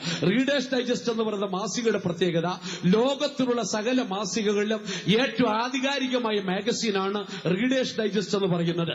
ഇതിന്റെ എഡിറ്റോറിയൽ പോലും അതിന്റെ എഡിറ്റോറിയൽ ബോർഡിലെ ഒരാൾക്ക്, ചീഫ് എഡിറ്റർക്ക് പോലും സ്വന്തമായിട്ട് എഴുതാൻ പറ്റത്തില്ല. അത്രമാത്രം വളരെ സെൻസറിംഗ് ഉള്ള, വളരെ ആക്യുറേറ്റ് ഡോക്യുമെന്റ് നൽകുന്ന ഒരു പുസ്തകമാണ് റീഡേഴ്സ് ഡൈജസ്റ്റ് എന്ന് പറയുന്ന മാസിക. ഈ മാസികയ്ക്കകത്ത് 1998 മാർച്ച് മാസത്തിൽ വന്നതായ ഒരു ഫീച്ചർ ഇപ്രകാരമായിരുന്നു. ഒരു ക്യാൻസർ സ്പെഷ്യലിസ്റ്റിന്റെ അനുഭവമാണ് അവിടെ പറഞ്ഞിരിക്കുന്നത്. ആ ക്യാൻസർ സ്പെഷ്യലിസ്റ്റ് അത്യാസന്ന നിലയിലുള്ളതായ ഒരു ക്യാൻസർ രോഗിയെ ചികിത്സിച്ചുകൊണ്ടിരിക്കുക. ഒരു സ്ത്രീയാകുന്നു. പക്ഷെ ആ ചികിത്സിച്ചുകൊണ്ടിരിക്കുമ്പോൾ അവളുടെ അരിക്കൽ ആഴ്ചയിൽ 2 പ്രാവശ്യം വെച്ച് പ്രാർത്ഥനാ ഗ്രൂപ്പിൽപ്പെട്ടതായ ദൈവമക്കൾ കടന്നു വന്ന് പ്രാർത്ഥിക്കുന്ന പതിവുണ്ട്. ആഴ്ചയിൽ 2 പ്രാവശ്യം വന്ന് പാട്ടുപാടി കുറച്ചുനേരം അവിടെ ഇരിക്കുന്ന പ്രാർത്ഥിച്ചിട്ട് പോകും. ഒരിക്കൽ ഈ ഡോക്ടർക്ക് അതൊന്നും വിശ്വാസമില്ല. ഡോക്ടർ ഒരിക്കല് ഈ പ്രാർത്ഥനാ ഗ്രൂപ്പുകാരോട് പറഞ്ഞു, നിങ്ങൾ എന്തിനാണ് ഇത് ചെയ്യുന്നത്? കാര്യം എന്റെ അറിവനുസരിച്ച്, ഞാൻ ചെയ്യുന്ന പ്രാക്ടീസ് അനുസരിച്ച് ഈ സ്ത്രീ ഏറിയാൽ ഇനി 3 മാസം കൂടെ ജീവിക്കത്തുള്ളൂ. അതിനപ്പുറത്ത് അവൾ ജീവിക്കത്തില്ല. അത് മാത്രമേ അവൾക്ക് ലൈഫ് ഉള്ളൂ. നിങ്ങൾ പിന്നെ എന്തിനാ വെറുതെ ഇങ്ങനെ പ്രാർത്ഥിക്കുന്നത്, സമയം മെനക്കെടുത്തുന്നത്, നിങ്ങൾ ശല്യം ചെയ്യുന്നത് എന്തിനാണ് എന്ന് ഡോക്ടർ അല്പം വൈകാരിക ക്ഷോഭത്തോടെ അവരോട് ചോദിച്ചു. പക്ഷെ ആ ഗ്രൂപ്പിന്റെ ലീഡർ ഡോക്ടറോട് ഇങ്ങനെയാണ് മറുപടി പറഞ്ഞത്. ഡോക്ടർ, ഞങ്ങളുടെ കർത്താവ് യേശു ക്രിസ്തു മരിച്ചവർ ഉയർപ്പിക്കുന്നവനാണ്. ഞങ്ങളുടെ കർത്താവ് യേശു ക്രിസ്തു സൗഖ്യം നൽകുന്ന ദൈവമാണ്. ഇത് കേട്ടപ്പോൾ തനിക്ക് അസഹ്യമായി തോന്നി. താൻ കോപത്തോടെ ഇറങ്ങിപ്പോയി. അതിനുശേഷം വീണ്ടും പ്രാർത്ഥിച്ചുകൊണ്ടിരുന്നു. കുറെ നാൾ കഴിഞ്ഞപ്പോൾ ഇദ്ദേഹത്തിന് അടുത്തൊരു പട്ടണത്തിലേക്ക് ട്രാൻസ്ഫർ ആയി. ഏതാണ്ട് 100 മൈൽ അകലെയുള്ള ഒരു പട്ടണം. ആ പട്ടണത്തിൽ ട്രാൻസ്ഫർ ആയി പോയി കഴിഞ്ഞതിന് ശേഷം 2 വർഷം കഴിഞ്ഞിട്ട് വീണ്ടും ഇതേ ഹോസ്പിറ്റലിലേക്ക് തനിക്ക് ട്രാൻസ്ഫർ ആയി വന്നപ്പോൾ അന്ന് തന്നോടുകൂടെ ഉണ്ടായിരുന്ന ഒരു ലേഡി സ്റ്റാഫ് ഈ ഡോക്ടറോട് ഈ പേഷ്യന്റിനെ കുറിച്ച് പറഞ്ഞപ്പോൾ ഈ ഡോക്ടർ ചോദ്യം ചോദിച്ചു, ആ സ്ത്രീ ഇപ്പോഴും ജീവനോട് ഇരിപ്പുണ്ടോ എന്ന് ചോദിച്ചു. പറഞ്ഞു, സാർ, ജീവനോട് ഇരിപ്പുണ്ടെന്ന് മാത്രമല്ല, ആ സ്ത്രീ ആ പ്രാർത്ഥനാ ഗ്രൂപ്പിൽ നിന്ന് നേതൃത്വം കൊടുക്കുക. അവൾ പൂർണ്ണ ആരോഗ്യവതിയുമാകുന്നു. അവൾക്ക് പൂർണ്ണമായി സൗഖ്യവും പ്രാപിച്ചിരിക്കുന്നു പറഞ്ഞു. ഡോക്ടർക്ക് അത് വിശ്വസിക്കാൻ കഴിഞ്ഞില്ല. നേരെ ഈ സ്ത്രീയുടെ അഡ്രസ് കളക്ട് ചെയ്ത് അവളുടെ വീട്ടിൽ പോയി അവളെ ഹോസ്പിറ്റലിൽ കൊണ്ടുചെന്ന് മെഡിക്കൽ സയൻസും പ്രകാരമുള്ള സകല ടെസ്റ്റുകളും നടത്തി നോക്കിയിട്ട് ഡോക്ടർ വിധി എഴുതി, അവളുടെ ക്യാൻസർ സൗഖ്യമായിരിക്കുന്നു, അവൾ പൂർണ്ണ ആരോഗ്യത്തോടെ ജീവിക്കുന്നു. ഈ സംഭവം വന്ന് റീഡേഴ്സ് ഡൈജസ്റ്റിനകത്താണ്. പ്രാർത്ഥനയാൽ സൗഖ്യമാകും. ഇന്ന് രാത്രി എത്ര ദൈവമക്കൾ അത് വിശ്വസിക്കുന്നുണ്ട്? ആ കർത്താവ് നമ്മുടെ അടുക്കൽ കടന്നു വന്നിട്ടുണ്ട്. നിന്റെ ജീവിതത്തിന്റെ പ്രശ്നം എന്താണ്? ഒരുപക്ഷെ നിന്റെ കുഞ്ഞുങ്ങൾക്ക് പഠിക്കാൻ ബുദ്ധിയില്ലെന്നുള്ളതാണോ? കർത്താവ് തിരുവെടുത്ത് എന്താണ് പറയുന്നത്? നിങ്ങൾ ഒരാൾക്ക് ജ്ഞാനം കുറവാണെങ്കിൽ സൗജന്യമായി കൊടുക്കുന്ന കർത്താവിനോട് ചോദിച്ചാട്ടെ, കർത്താവ് നിങ്ങൾക്ക് തരും. നീ രോഗിയാണോ? നീ കർത്താവിന്റെ അടുക്കലേക്ക് വന്നാട്ടെ. നീ പാപിയാണോ? കർത്താവിന്റെ അടുക്കലേക്ക് വന്നാട്ടെ. ഒരുപക്ഷെ ജീവനുള്ള ദൈവത്തെ തള്ളിക്കളഞ്ഞിട്ട് പാപത്തിന്റെ വഴിയിലേക്ക് ഇറങ്ങിപ്പോയ ഒരു പിന്മാറ്റക്കാരനായിരിക്കാം നീ. ആ പിന്മാറ്റക്കാരനാണെങ്കിൽ മുടിയനായ പുത്രനെ പോലെ, അപ്പാ, ഞാൻ സ്വർഗത്തോടും നിന്നോട് പാപം ചെയ്തുപോയി എന്ന് ഏറ്റു പറഞ്ഞുകൊണ്ട് അപ്പന്റെ അടുക്കലേക്ക് മടങ്ങി വരാൻ കഴിയുമെങ്കിൽ നമുക്ക് നമ്മുടെ കണ്ണുകളെ അടയ്ക്കാം, മുഴങ്കാലുകളെ മടക്കാം. കർത്താവ് നിന്നെ വിളിക്കുന്നു, വരുവീൻ. മറന്നുപോകാത്തൊരു ശാശ്വത നിയമത്താൽ ഇന്ന് നമുക്ക് ഉടമ്പടി ചെയ്യാം. ദൈവത്തോട് ചേർന്ന് കൊള്ളാം. കർത്താവ് എന്താണ് നിന്നോട് ചെയ്യുന്ന ഉടമ്പടി? ഞാൻ നിന്നെ ഒരു നാളും അനാഥനായി വിടത്തില്ല. ഇന്ന് രാത്രി എത്ര ദൈവമക്കൾ അത് വിശ്വസിക്കുന്നു? നിങ്ങളുടെ ഹൃദയത്തിലെ വാക്ക് ഏറ്റു പറഞ്ഞാട്ടെ, നിങ്ങളുടെ അന്തരാത്മാവിൽ ഏറ്റു പറഞ്ഞിട്ട് യേശു നിങ്ങളോട് സംസാരിക്കട്ടെ. എല്ലാ കണ്ണുകളും അടയട്ടെ. ജീവിതത്തിൽ നിരാശനാണോ, ദുഃഖിതനാണോ, വ്യാകുലപ്പെട്ടവനാണോ? ഒരുപക്ഷെ ദൂരെ നിന്നായിരിക്കും നീ ഈ ശബ്ദം കേൾക്കുന്നത്. ഇന്ന് രാത്രി നീ പറഞ്ഞിട്ട് കർത്താവ് നിനക്ക് മാറിപ്പോകാത്തൊരു ഉടമ്പടി ചെയ്യുന്നു. ആ ഉടമ്പടിയുടെ വ്യവസ്ഥ, ഞാൻ നിന്നെ ഒരു നാളും അനാഥനായി വിടത്തില്ല. ഇന്ന് രാത്രി ആത്മാവിൽ ദാഹത്തോടെ, ആ ദുഃഖത്തോടെ, ദാഹത്തോടെ, വിശപ്പോടെയാണോ കടന്നു വന്നിരിക്കുന്നത്? ഇന്ന് രാത്രി കർത്താവിന്റെ അടുക്കലേക്ക് കടന്നു വാ. നിന്റെ ആത്മാവിന്റെ ദാഹം കർത്താവ് ശമിപ്പിക്കും. പരിശുദ്ധാത്മാവിന്റെ ഉറവ നിന്നിലേക്ക് ഒഴുകാൻ പോകുകയാണ് ചെയ്യുന്നത്. ആ ഉറവയിൽ നീ കുടിച്ചു കഴിയുമ്പോൾ, ആ ജീവന്റെ അപ്പം നീ തിന്നുമ്പോൾ നിന്റെ ആത്മാവിന്റെ വിശപ്പടങ്ങും. ഇനി പാപത്തിന് വേണ്ടി നിന്റെ ആത്മാവ് ദാഹിക്കത്തില്ല, നിന്റെ ശരീരം ദാഹിക്കത്തില്ല. അത് മാത്രവുമല്ല, കർത്താവ് നമ്മോട് പറയുന്നു, എന്റെ അടുക്ക വരുന്നവനെ ഞാൻ ഒരു നാളും തള്ളിക്കളയത്തില്ല. പ്രിയ ദൈവവൈതലേ, ആ വാഗ്ദത്തത്തിന്റെ കർത്താവ് നമ്മുടെ നടുവിലുണ്ട്. എത്ര ദൈവമക്കൾ കർത്താവിനെ കാണുവാൻ സാധിക്കും? കണ്ണുകൾ അടച്ചാട്ടെ, ഹൃദയ കണ്ണുകൾ തുറന്നാട്ടെ. യേശു നിങ്ങളുടെ നടുവിൽ നിൽക്കുന്ന കാണുവാൻ സാധിക്കട്ടെ. കർത്താവ് നിന്നെ സ്നേഹിക്കുന്നു. നിന്റെ പ്രശ്നം എന്താണ്? ലോകത്തിൽ ആരോടും പറയാതെ നിന്റെ ഹൃദയത്തിനകത്ത് നീറി ജീവിക്കുന്ന ഒരവസ്ഥയിലാണോ നീ മുന്നോട്ട് പോകുന്നത്? എന്റെ സങ്കടം ആരെന്നറിയും, എന്റെ പ്രശ്നങ്ങൾ ആരെന്നറിയും, എന്റെ ദുഃഖങ്ങൾ ആരെന്നറിയും, എന്റെ രോഗാവസ്ഥ ആരോട് ഞാൻ പറയും? വ്യാകുലപ്പെട്ടവനായി നിരാശയോടെ ഇന്ന് രാത്രി പന്തലും കീഴിലായിരിക്കുന്നെങ്കിൽ ദൈവത്തിന്റെ ശക്തി വ്യാപരിക്കുന്നു. കർത്താവ് നിന്നോട് പറയുന്നു, ഞാൻ നിന്നെ ഒരിക്കലും അനാഥനെ വിടത്തില്ല. എന്റെ അടുക്ക വരുന്നവനെ ഞാൻ ഒരിക്കലും കൈവിട്ട് കളയത്തില്ല. നിന്റെ പ്രശ്നത്തിന് നിശ്ചയമായിട്ടും ഇന്ന് രാത്രി കർത്താവ് വിടുതൽ തരുവാൻ പോകുകയാകുന്നു ചെയ്യുന്നത്. ഒരു നിമിഷം ദൈവസം നിങ്ങളെ തന്നെ ഏൽപ്പിച്ചു കൊടുക്കുകയും നിശ്ചയമായിട്ടും നിന്റെ രോഗത്തിന്റെ ശക്തി എത്ര വലുതാണെങ്കിലും ശരി, ഒരുപക്ഷെ ഭയങ്കരമായ ഒരു ക്യാൻസർ രോഗിയായിരിക്കാം, ഒരുപക്ഷെ ഡയബറ്റിക് പേഷ്യന്റ് ആയിരിക്കാം, യേശുവിന് സൗഖ്യമാക്കുവാൻ ശക്തിയുണ്ട്. നീ അത് വിശ്വസിക്കുന്നുണ്ടോ? ഞാൻ എറണാകുളം സെൻട്രൽ കർത്താവിന്റെ ശുശ്രൂഷ ചെയ്യുമ്പോൾ ഞാൻ ആയിരുന്ന സഭയിൽ ഒരു സഹോദരി, താൻ വളരെ സമ്പന്നയാണ്, കുടുംബത്തിൽ ഏകയായി താമസിക്കുന്നു. തനിക്ക് ത്രോട്ട് ക്യാൻസർ വന്നിട്ട് അമൃത ഹോസ്പിറ്റൽ ട്രീറ്റ്മെന്റിൽ ഇരിക്കുന്ന സന്ദർഭത്തില് തനിക്ക് ആ ട്രീറ്റ്മെന്റ് ഭാഗമായിട്ട് കീമോതെറാപ്പി നടക്കുകയാണ്. ഒരു ദിവസം ഭയങ്കരമായ വേദന തന്റെ ശരീരത്തിൽ അനുഭവിച്ചു. താൻ ഹോസ്പിറ്റലിൽ അഡ്മിറ്റായി. തന്നെ സ്കാനിംഗ് മെഷീൻ കയറ്റി സ്കാൻ ചെയ്തുകൊണ്ടിരിക്കുമ്പോൾ വേദന സഹിക്കുവാൻ കഴിയാതെ സ്കാനിംഗ് മെഷീൻ കടന്നുകൊണ്ട് ഈ സഹോദരി കരഞ്ഞുകൊണ്ട് അവൾ ദൈവത്തോട് ഇപ്രകാരം പറഞ്ഞു, കർത്താവേ, ഞാൻ സേവിക്കുന്നത് ജീവനില്ലാത്ത ഏതെങ്കിലും രൂപത്തെ അല്ലല്ലോ കർത്താവേ, ജീവനുള്ള കർത്താവേ നിന്നെയാണല്ലോ ഞാൻ സേവിക്കുന്നത്. എനിക്ക് എന്തിനീ സഹിക്കാൻ കഴിയാത്ത വേദന നീ എനിക്ക് തന്നു കർത്താവേ. അവിടെ കിടന്നുകൊണ്ട് കരഞ്ഞുകൊണ്ട് ആ സഹോദരൻ നിലവിളിച്ചു. പെട്ടെന്ന് സ്കാൻ മിഷൻ കിടുങ്ങുന്നതായി വിറയ്ക്കുന്നതായി അവൾക്ക് അനുഭവപ്പെട്ടു. പെട്ടെന്ന് കർത്താവ് തന്റെ മുമ്പിൽ പ്രത്യക്ഷപ്പെട്ടു. അവളോട് ഇപ്രകാരം പറഞ്ഞു, മേരി എന്നാണ് പേര്. മേരി, മകളെ, നിന്റെ പാപങ്ങൾക്ക് വേണ്ടി മാത്രമല്ല, നിന്റെ രോഗങ്ങൾക്ക് വേണ്ടി കൂടെയാണ് ഞാൻ മരിച്ചിരിക്കുന്നത്. ഞാൻ നിന്നെ സൗഖ്യമാക്കുന്നു. ഇത് പറഞ്ഞു കഴിഞ്ഞിട്ട് ആ രൂപം അപ്രത്യക്ഷമായി. പെട്ടെന്ന് അവിടെ തലയിൽ നിന്ന് കാലുകളിലേക്ക് ഒരു ശക്തി ഇറങ്ങിപ്പോകുന്നതായി അവൾക്ക് അനുഭവപ്പെട്ടു. അല്പം ചില സമയങ്ങൾ കഴിഞ്ഞിട്ട് സ്കാനിംഗ് മിഷൻ നിലച്ചു. സ്കാനിംഗ് കഴിഞ്ഞിട്ട് പുറത്തു വന്നു. ഡോക്ടറിന്റെ അടുക്കൽ റിപ്പോർട്ടിന് വേണ്ടി കടന്നുപോയി. അമൃത ഹോസ്പിറ്റൽ ഡോക്ടർ പറഞ്ഞു, നിങ്ങൾക്ക് ക്യാൻസർ സൗഖ്യമായിരിക്കുന്നു, ഇനി നിങ്ങൾ ട്രീറ്റ്മെന്റിന് വേണ്ടി ഹോസ്പിറ്റലിലേക്ക് വരണ്ട. പൂർണ്ണ സൗഖ്യത്തോടെ ഇന്നും വിശ്വാസിയായി നമ്മുടെ ഇടയിൽ അവർ പ്രവർത്തിച്ചുകൊണ്ടിരിക്കുന്നു. ഇന്ന് രാത്രി എത്ര ദൈവമക്കൾ അത് വിശ്വസിക്കുന്നുണ്ട്? ആ കർത്താവ് എന്റെ നടുവിൽ കടന്നു വന്നിട്ടുണ്ട്. ഒരു ക്യാൻസർ പേഷ്യന്റിനെ സൗഖ്യമാക്കുക എന്റെ കർത്താവിന് കഴിയുമെങ്കിൽ എന്റെ രോഗം എത്ര നിസ്സാരമാണ്. അത് വിശ്വസിക്കുന്ന ദൈവമക്കൾ വായി തുറന്ന് നിലവിളിച്ചാട്ടെ. ഇന്ന് രാത്രി നിലവിളിക്കുന്ന ദൈവമക്കൾക്ക് വിടുതലുണ്ട്. ഇന്ന് രാത്രി കണ്ണുനീരൊടുക്കുന്ന ദൈവമക്കൾക്ക് വിടുതലുണ്ട്. ആവശ്യബോധത്തോടെ ആര് ദൈവത്തിലേക്ക് വരും? എത്ര പേർ ദൈവത്തെ നോക്കി നിലവിളിക്കും? അഭ്യർത്ഥിയുമായി വിളിച്ചതുപോലെ നിലവിളിച്ചാട്ടെ. ദാവീദ് പുത്ര, എന്നോട് കരുണയുണ്ടാകണമേ, വായി തുറന്ന് നിലവിളിച്ചാട്ടെ. നിന്റെ പ്രശ്നം എത്ര വലുതായിക്കൊള്ളട്ടെ, ഇന്ന് രാത്രി നിനക്കൊരു വിടുതൽ, ഇന്ന് രാത്രി നിനക്കൊരു സൗഖ്യം. കർത്താവ് നിന്നെ തൊടുവാൻ പോകുകയാകുന്നു. പരിശുദ്ധാത്മാവ് നമ്മുടെ മധ്യ വ്യാപരിക്കുന്നു. കർത്താവ് നമ്മുടെ നടുവിലൂടെ ഉലാവിക്കൊണ്ടിരിക്കുന്നു. കർത്താവ് അനേകരെ തൊടുവാൻ പോകുന്നു. ഇന്ന് രാത്രി അവന്റെ അടുക്ക വരുന്നവനെ അവൻ സ്വീകരിക്കുന്നു. കർത്താവ് നിനക്ക് വാഗ്ദത്തം തരുന്നു, എന്റെ അടുക്ക വരുന്നവനെ ഞാൻ ഒരു നാളും തള്ളിക്കളയത്തില്ല. കർത്താവ് നിന്നെ ചേർക്കുവാൻ പോകുന്നു. അവൻ ഇരു കരങ്ങളും നീട്ടി നിന്നെ സ്വീകരിക്കുകയാണ്. ഇല്ല, അവൻ നിന്നെ ഒരിക്കലും തള്ളിക്കളയത്തില്ല. അവൻ നിന്നെ ഏറ്റെടുക്കുന്നു, അവൻ നിന്നെ സ്വീകരിക്കുന്നു, അവൻ നിന്നെ സൗഖ്യമാക്കുന്നു, അവൻ നിന്നെ വിടുവിക്കുന്നു. ജീവിക്കുന്നു, യേശു ജീവിക്കുന്നു, നീനങ്കായി ജീവിക്കുന്നു. ജീവിക്കുന്നു, യേശു ജീവിക്കുന്നു, നീനങ്കായി ജീവിക്കുന്നു. ഇന്നലെയോ ഇന്നും മാറാത്ത പിതാവ് നീനങ്കായി ജീവിക്കുന്നു. ഓ, ഇന്നലെയോ എന്നും മാറാത്ത പിതാവ് നീനങ്കായി ജീവിക്കുന്നു. ഓ, ജീവിക്കുന്നു, യേശു ജീവിക്കുന്നു, നീനങ്കായി ജീവിക്കുന്നു. ഓ, ജീവിക്കുന്നു, യേശു ജീവിക്കുന്നു, നീനങ്കായി ജീവിക്കുന്നു. ഓ, എന്നാലെയോ എന്നും മാറാത്ത പിതാവ് നീനങ്കായി ജീവിക്കുന്നു. ഓ, എന്നാലെയോ എന്നും മാറാത്ത പിതാവ് നീനങ്കായി ജീവിക്കുന്നു. ഈ ആടിയ മകൻ വരെ ഇന്നലെ നിന്നെ നടത്തിയ കർത്താവ്, ഇന്നലെ നിന്നെ സൗഖ്യമാക്കിയ കർത്താവ്, ഇന്നലെ വരെയും നിന്റെ ജീവിത വഴിയും നിന്നോടുകൂടി ഇരുന്ന കർത്താവ് അവനെന്നും ജീവിക്കുന്നു. ഇന്ന് നിന്നെ സൗഖ്യമാക്കുന്ന ദൈവമായി ജീവിക്കുന്നു, നിന്നെ വിടുവിക്കുന്ന ദൈവമായി ജീവിക്കുന്നു. എത്ര ദൈവമക്കൾ അത് വിശ്വസിക്കുന്നുണ്ട്?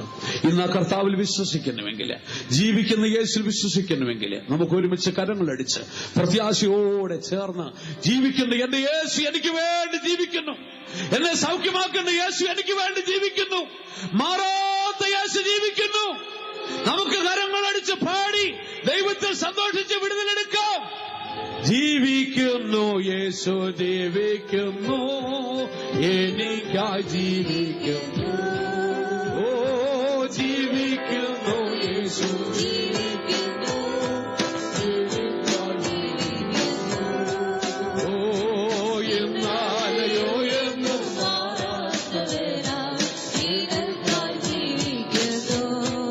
ഓ എന്നാലയോ എന്നും മാറാത്തവനാവൻ എനിക്കായി ജീവിക്കുന്നു. ജീവിക്കുന്നു, യേശു ജീവിക്കുന്നു, എനിക്കായി ജീവിക്കുന്നു. ജീവിക്കുന്നു, യേശു ജീവിക്കുന്നു, എനിക്കായി ജീവിക്കുന്നു. എന്നാലയോ എന്നും മാറാത്തവനാവൻ എനിക്കായി ജീവിക്കുന്നു. ഓ എന്നാലയോ എന്നും മാറാത്തവനാവൻ എനിക്കായി ജീവിക്കുന്നു. ഓ ജീവിക്കുന്നു, യേശു ജീവിക്കുന്നു, എനിക്കായി ജീവിക്കുന്നു. ജീവിക്കുന്നു, യേശു ജീവിക്കുന്നു, അവൻ എനിക്കായി ജീവിക്കുന്നു. ഓ എന്നാലയോ എന്നും മാറാത്തവനാവൻ എനിക്കായി ജീവിക്കുന്നു. യേശു എനിക്കായി ജീവിക്കുന്നു. ഇന്നലെയും ഇന്നും മാറാത്ത യേശു എനിക്കായി ജീവിക്കുന്നു. ഓ എന്നാലയോ എന്നും സൗഖ്യമാക്കുന്ന യേശു ജീവിക്കുന്നു. വിടുവിക്കുന്ന യേശു ജീവിക്കുന്നു. ശാപത്തിന്റെ ശക്തികളെ അഴിക്കുന്ന യേശു ജീവിക്കുന്നു. ദുഷ്ടന്റെ കാറുകളെ അഴിക്കുന്ന യേശു ജീവിക്കുന്നു. സാത്താന്റെ കെട്ടുകളെ പൊട്ടിക്കുന്ന യേശു ജീവിക്കുന്നു. യേശു ജീവിക്കുന്നു. ഹല്ലേലൂയ. മാറാത്തവനാവൻ ഓ എന്നാലയോ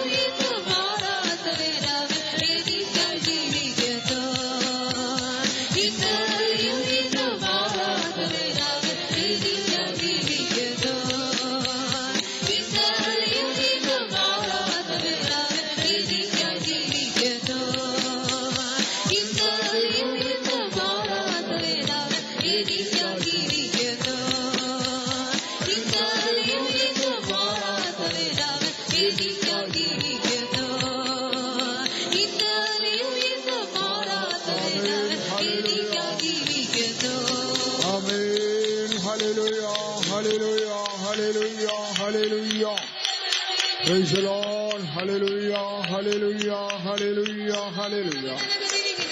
പ്രിയ ദൈവജനമേ, ഈ പ്രഥമ രാത്രിയിൽ തന്നെ കർത്താവ് തിരുവചനങ്ങളാൽ നമ്മെ സന്ദർശിച്ചിരിക്കുകയാണ്. ഓരോരുത്തരോടായി ദൈവത്തിന്റെ വചനം വളരെ ഹൃദ്യമായി ഇടപെട്ടിരിക്കുകയാണ്. പ്രിയ ദൈവ പൈതലേ, ഒരു തീരുമാനത്തോടെ ദൈവത്തോട് അടുത്ത് വരാം. വരുവിൻ. ഇതാ നല്ലൊരു വിളി നമ്മുടെ മുമ്പിൽ ഇപ്പോൾ ധ്വനിച്ചുകൊണ്ടിരിക്കുകയാണ്. മകനെ, മകളെ, നീ ഏതവസ്ഥയിലായിരുന്നാലും നീ എന്റെ അടുക്കിലേക്ക് വരിക. ഞാൻ നിന്നെ ആശ്വസിപ്പിക്കാം, ഞാൻ നിന്നെ സൗഖ്യമാക്കാം, ഞാൻ നിന്നെ വിടുവിക്കാം. നിന്റെ പ്രശ്നങ്ങൾ എന്തു തന്നെയായിരുന്നാലും ഞാൻ നിനക്കായി ജീവിക്കുന്നു. വരുവിൻ. മറന്നുപോകാത്ത ഒരു ശാശ്വത നിയമത്താൽ യഹോവയോട് ചേർന്ന് കൊള്ളാം. കർത്താവേ, എന്റെ ജീവിതത്തിൽ അനേക പാപങ്ങൾ, തെറ്റുകുറ്റങ്ങൾ, അന്യമായ കാര്യങ്ങളൊക്കെയുമുണ്ട്. ഇന്ന് രാത്രിയിൽ ഞാനതെല്ലാം ഉപേക്ഷിക്കുകയാണ്. ഇന്ന് രാത്രിയിൽ ഞാനതെല്ലാം വെറുക്കുകയാണ്. അനുതാപത്തോടെ ഞാനത് ഏറ്റുപറയുകയാണ്. കർത്താവേ, എന്നോട് ക്ഷമിക്കണമേ. എന്നെ തന്റെ തങ്കച്ചോരയാൽ കഴുകണമേ. കർത്താവേ, ഞാൻ നിന്റെ മകനായി, മകളായി ജീവിക്കാം. ഇന്ന് രാത്രിയിൽ ഒരു ധ്വനി നിന്റെ ഉള്ളത്തിൽ മുഴങ്ങുന്നു. ദൈവ പൈതലേ, നീ ഇന്നുവരെയും കർത്താവിനെ അറിയാതെ ജീവിച്ചെങ്കിൽ, പാപത്തിൽ മുഴുകി ജീവിച്ചെങ്കിൽ, കർത്താവിനെ അല്പം പോലും സ്നേഹിക്കാതെ ജീവിച്ചെങ്കിൽ, ഇന്ന് രാത്രി യേശു നിന്റെ മുമ്പിൽ നിൽക്കുകയാണ്. നിന്റെ പാപങ്ങളെല്ലാം ക്ഷമിപ്പാൻ അവൻ ശക്തനാണ്. അവൻ കാൽവറിയിൽ മരിച്ചത്, അതേ കാൽവറിയിൽ തന്റെ ജീവനെ നൽകിയത്, ഒരു ഊനവുമില്ലാത്ത ആ ജീവിതം കാൽവറിയിൽ യാഗമാക്കിയത് പ്രിയ ദൈവ ഇതിലെ നിനക്ക് വേണ്ടിയാണ്. ഇന്ന് രാത്രിയിൽ ഒരു നിയമം ചെയ്യുക. ഇന്ന് രാത്രിയിൽ അതേ ശാശ്വതമായ മാറിപ്പോകാത്ത ഉറപ്പുള്ള ഒരു നിയമം ചെയ്യുക. കർത്താവേ, ഞാൻ നിന്റെ മകനായി മകളായി ജീവിക്കാം. ഞാൻ നിന്നെ എന്റെ രക്ഷിതാവായി ഹൃദയത്തിൽ സ്വീകരിക്കുന്നു. ഇനി ഞാൻ ദൈവ പൈതലായി ജീവിക്കും. അവിടെയാണ് ദൈവിക പ്രവൃത്തികളുടെയൊക്കെയും ആരംഭം. അവിടെ നിന്നാണ് എല്ലാം ഉണ്ടാകുന്നത്. ആ അനുഭവത്തിലേക്ക് വരുന്നവർക്ക് അതെ എല്ലാറ്റിൽ നിന്നും വിടുതലുണ്ട്. അവർക്കൊരു പുതിയ ജീവിതം ചെയ്യുവാൻ കഴിയും. അവരുടെ ജീവിതത്തിലെ ഒരു നാഥൻ അവർക്കായി ജീവിക്കുന്നു. അതുവരെയും പ്രിയ ദൈവവേദിലെ നിനക്ക് ആരെല്ലാം ഉണ്ടായാലും, നിനക്ക് എന്തെല്ലാം ഉണ്ടായാലും, ശരിയായ ഒരു നാഥൻ, ഒരു വീണ്ടെടുപ്പുകാരൻ, ഒരു പിതാവ്, ഒരു രക്ഷകൻ നിനക്കില്ല. യഥാർത്ഥനാഥനും രക്ഷകനും വീണ്ടെടുപ്പുകാരനും കർത്താവായ യേശുക്രിസ്തുവാണ്. അതെ, അവൻ ഉത്തമനായ ഒരു നാഥനാണ്. ആകയാൽ ആ കർത്താവ് നമുക്ക് വേണ്ടി ജീവിക്കുന്നവനാണ്. അവന്റെ അടുക്കിലേക്ക് വരുന്നവരെ അവൻ തള്ളിക്കളയുകയില്ല, അനാഥരായി വിടുകയില്ല. രാത്രിയിൽ അതേ വിശ്വസിക്കുക, അനാഥരായി വിടുകയില്ല. അവന്റെ അടുക്കലേക്ക് വരുന്നവരെ വെറുതെ അയച്ചു കളയുകയില്ല. തന്റെ അടുക്കലേക്ക് വന്നവരെ വിടുവിച്ചു, സകല പാപങ്ങളിൽ നിന്ന് വിടുവിച്ചു, രോഗങ്ങളിൽ നിന്ന് വിടുവിച്ചു, ആശ്വസിപ്പിച്ചു, സമാധാനം നൽകി അനുഗ്രഹിച്ചയച്ചു. ഇന്ന് നിങ്ങൾ എപ്രകാരം വിടുമെന്ന് മടങ്ങിപ്പോകും? ഏതവസ്ഥയിൽ കടന്നു പോകും? യേശു നിന്റെ അടുക്കലുണ്ട്. അവൻ എപ്പോഴും നിന്നോട് കൂടെ ഉണ്ട്. ആകാശവും ഭൂമിയും മാറിയാലും കർത്താവ് മാറ്റമില്ലാത്തവനാണ്. അവൻ എന്നേക്കും ജീവിച്ചിരിക്കുന്നു. അവൻ എന്നേക്കുമുള്ളവനാണ്. അവൻ എല്ലായ്പ്പോഴും നമ്മെ വഴി നടത്തുന്നവനാണ്. ആ കർത്താവിൽ ആശ്രയിക്കാം. നീ അനുഗ്രഹിക്കപ്പെടും. ദൈവത്തെക്കുറിച്ചുള്ള ദാഹം എന്റെ ഉള്ളിൽ നിറഞ്ഞു കവിയട്ടെ. കർത്താവിന്റെ ഇഷ്ടം ചെയ്യുവാൻ പരിശുദ്ധാത്മശക്തിയാൽ നിറഞ്ഞ് അവനെ പ്രസാദിപ്പിക്കുവാൻ ഉള്ളം ദാഹിക്കട്ടെ. ആ ദാഹത്തോടെ അടുത്തു വന്നാൽ ആ ദാഹം കർത്താവ് തീർത്ത് നിന്നെ എല്ലാ വിധത്തിലും സമർത്ഥിയായി അനുഗ്രഹിച്ചയക്കുവാനിടയാകും. ഹല്ലേലൂയ. അനുഗ്രഹിക്കപ്പെട്ടവരായി മടങ്ങിപ്പോവുക. യേശു ജീവിക്കുന്നു. അവൻ മാറാത്തവനാണ്. ഒരു നിമിഷം ജീവിതത്തെ സമർപ്പിക്കാം. വീണ്ടും സൂചിപ്പിക്കുന്നു, ഇന്നുവരെയും ആ നാഥനായ കർത്താവ് നിന്റെ ഉള്ളിൽ വന്നിട്ടില്ലെങ്കിൽ ഇന്ന് ഹൃദയ കവാടം തുറന്ന യേശുവിനെ ഉള്ളിലേക്ക് ക്ഷണിച്ച് കർത്താവിനെ ഉള്ളിലേക്ക് പ്രവേശിപ്പിക്കുക. എല്ലാ നിറവും നിനക്കുണ്ടാകും. യേശു ഉണ്ടെങ്കിൽ എല്ലാം ഉണ്ട്. യേശു ഉണ്ടെങ്കിൽ എല്ലാം ഉണ്ട്. യേശു ഉണ്ടെങ്കിൽ ഒന്നിനും കുറവില്ല. നീ ഒരു യജമാനനുള്ള വ്യക്തിയായി എല്ലാ വിധത്തിലും ഒരു പുത്രനായി നീ ജീവിക്കുന്നതിനിടയാകാം. അതിനായി സമർപ്പിക്കാം. യേശു മാറാത്തവനാണ്. ഏറ്റുപറയാം, എന്റെ യേശു മാറാത്തവനാണ്. എന്റെ യേശു മാറാത്തവനാണ്. പലരും മാറിയപ്പോൾ എന്റെ യേശു എന്നെ കൈവിട്ടില്ല.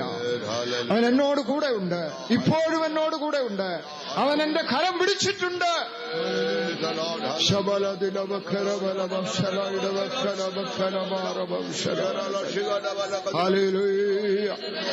അതെ, നീ കർത്താവിനോട് ചേർന്നിരുന്നാൽ, അവനെ പ്രസാദിപ്പിച്ചാൽ, അവന്റെ ഇഷ്ടം ചെയ്താൽ, അവൻ ഇന്നലെ മാത്രമല്ല, ഇന്ന് മാത്രമല്ല, നാളെയും നിന്നോട് കൂടെ കാണും. ഒരിക്കലും കൈവിടുകയില്ല. എന്നേക്കും നിന്നെ വഴി നടത്തും. ആകയാൽ എന്റെ യേശു എന്നോട് കൂടെ ഉണ്ട്. ഞാൻ യേശുവിനോട് കൂടെയാണ് പോകുന്നത്. ഇപ്പോൾ ഇവിടെ നിന്ന് പോകുമ്പോഴും കർത്താവ് എന്നോട് കൂടെ ഉണ്ട്. എവിടെയായാലും കർത്താവ് എന്നെ കരം പിടിച്ചിട്ടുണ്ട്, നടത്തുന്നുണ്ട്. ആ ദൈവത്തെ ഞാൻ ഒരിക്കലും മറക്കുകയില്ല. യേശു മാറാത്തവനാണ്. അതേ, ആ മാറാത്ത കർത്താവിനെ ഒന്ന് വായ്കൊണ്ട് ഏറ്റുപറയാം, എന്റെ യേശു മാറാത്തവൻ. എല്ലാവരും അത് പറയുമ്പോൾ അതേ നിങ്ങളുടെ ജീവിതത്തിലെ ഒരത്ഭുതം ദൈവം ചെയ്യുവാനിടയാകും. അതേ, വിശ്വസിച്ചുകൊണ്ട് നിങ്ങളത് പറയുമ്പോൾ ഒരു വലിയ പ്രവൃത്തി നിങ്ങളുടെ ജീവിതത്തിലുണ്ടാകും.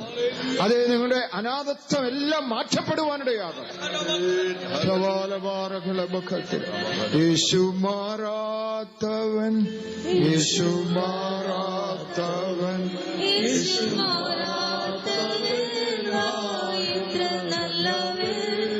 എല്ലാവരും പാടിയാട്ടോ, എല്ലാവരും പാടിയാട്ടോ.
ആമേൻ, ആമേൻ. മറന്നുപോകാത്ത ഒരു ശാശ്വത നിയമത്തോട് കർത്താവിനോട് അടുത്ത് വരുന്നവരോട്, അവനോട് ചേർന്ന് കൊള്ളുന്നവരോട് ഇതാ ഒരു നേരിയ സ്വരം അവരുടെ ഉള്ളിലും കാതുകളിലും മുഴങ്ങുകയാണ്. മകളെ, മകനെ, ഞാൻ നിന്നെ കൈവിടുകയില്ല, ഞാൻ നിന്നെ ഉപേക്ഷിക്കുകയില്ല.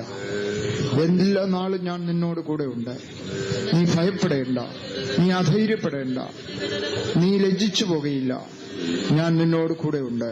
ഞാൻ നിന്നെ ആശ്വസിപ്പിക്കാം, ഞാൻ നിന്നെ സൗഖ്യമാക്കാം. നീ എന്നെ വിശ്വസിക്കുക, നീ എന്നോട് ചേർന്ന് വരിക, നിന്റെ ഉള്ളം എന്നോട് ചേർന്ന് വരട്ടെ. ഞാൻ നിന്നെ സൗഖ്യമാക്കും. ഞാൻ നിന്നെ എന്നേക്കും സൂക്ഷിച്ച് എന്റെ സന്നിധിയിൽ ചേർത്തുകൊള്ളും. അതിലുപരിയായിട്ട് എന്താണ് വേണ്ടത്? നിങ്ങൾക്ക് എത്ര പേർക്ക് നേരിയ സ്വരം കേൾക്കുവാൻ കഴിയുന്നു? കർത്താവിന്റെ സ്വരം ഇമ്പമുള്ളതാണ്. അത് ഹൃദയങ്ങളെ ആശ്വസിപ്പിക്കുന്നതാണ്. അത് ഹൃദയത്തിലെ ആരും തരാത്ത സമാധാനം നൽകുന്നതാണ്. അതേ, ആ യേശുവിനെ കണ്ടവര് അവനെ ഒരിക്കലും വിട്ടുപോകുകയില്ല. ഇന്ന് രാത്രിയില് അതേ, എത്ര പേരുടെ കാതുകളിൽ ആ നേരിയ സ്വരം കേൾക്കുന്നു? എന്റെ കർത്താവ് എന്നോട് കൂടെ ഉണ്ട്. അതേ, ഞാൻ അവനോട് അടുത്തു വന്നപ്പോൾ അവൻ എന്നോട് അടുത്തു വന്നു. ഞാൻ അവനിലും അവൻ എന്നിലുമായിരിക്കുന്നു. ഹല്ലേലൂയ. ലോകത്തിൽ ആരെല്ലാം ഉണ്ടായാലും, വലിയവരുണ്ടായാലും, മുഴുവൻ ലോകവും നിങ്ങൾക്ക് അനുകൂലമെങ്കിലും ദൈവമില്ലെങ്കിൽ ഒന്നുമില്ല. ആകയാൽ കർത്താവിനോട് ചേർന്ന് കൊള്ളുക, ദൈവേഷ്ടത്തിനായി സമർപ്പിക്കുക. ആ ആശ്വാസവചനം, ആ ഇമ്പമേറിയ സ്വരം കേട്ടുകൊണ്ട് പോകുവാനിടയാകാം. എല്ലാവരും ആ യേശുവിനെ വാഴ്ത്തി മഹത്വപ്പെടുത്തുവാനിടയാകട്ടെ. ആ യേശുവിന് മഹത്വം കൊടുക്കുവാനിടയാകട്ടെ. യേശു ക്രിസ്തു മാറാത്തവൻ. എല്ലാവരും പാടിയാട്ടെ. ക്രൂശിയുടെ വേലക്കാരും എല്ലാവരും പാടിയാട്ടെ.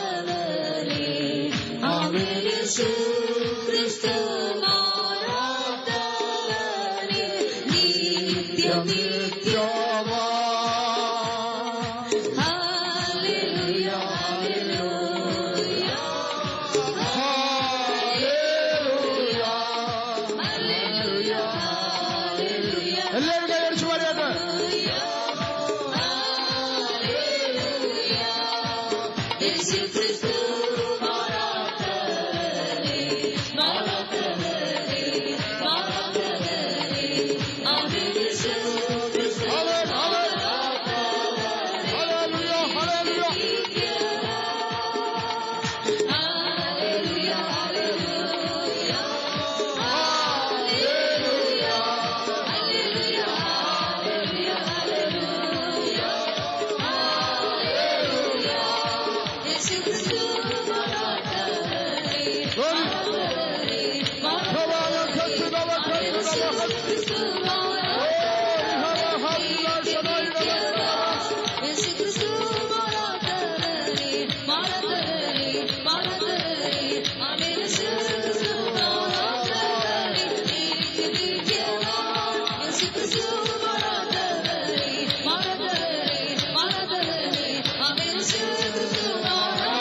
ഹല്ലേലൂയ.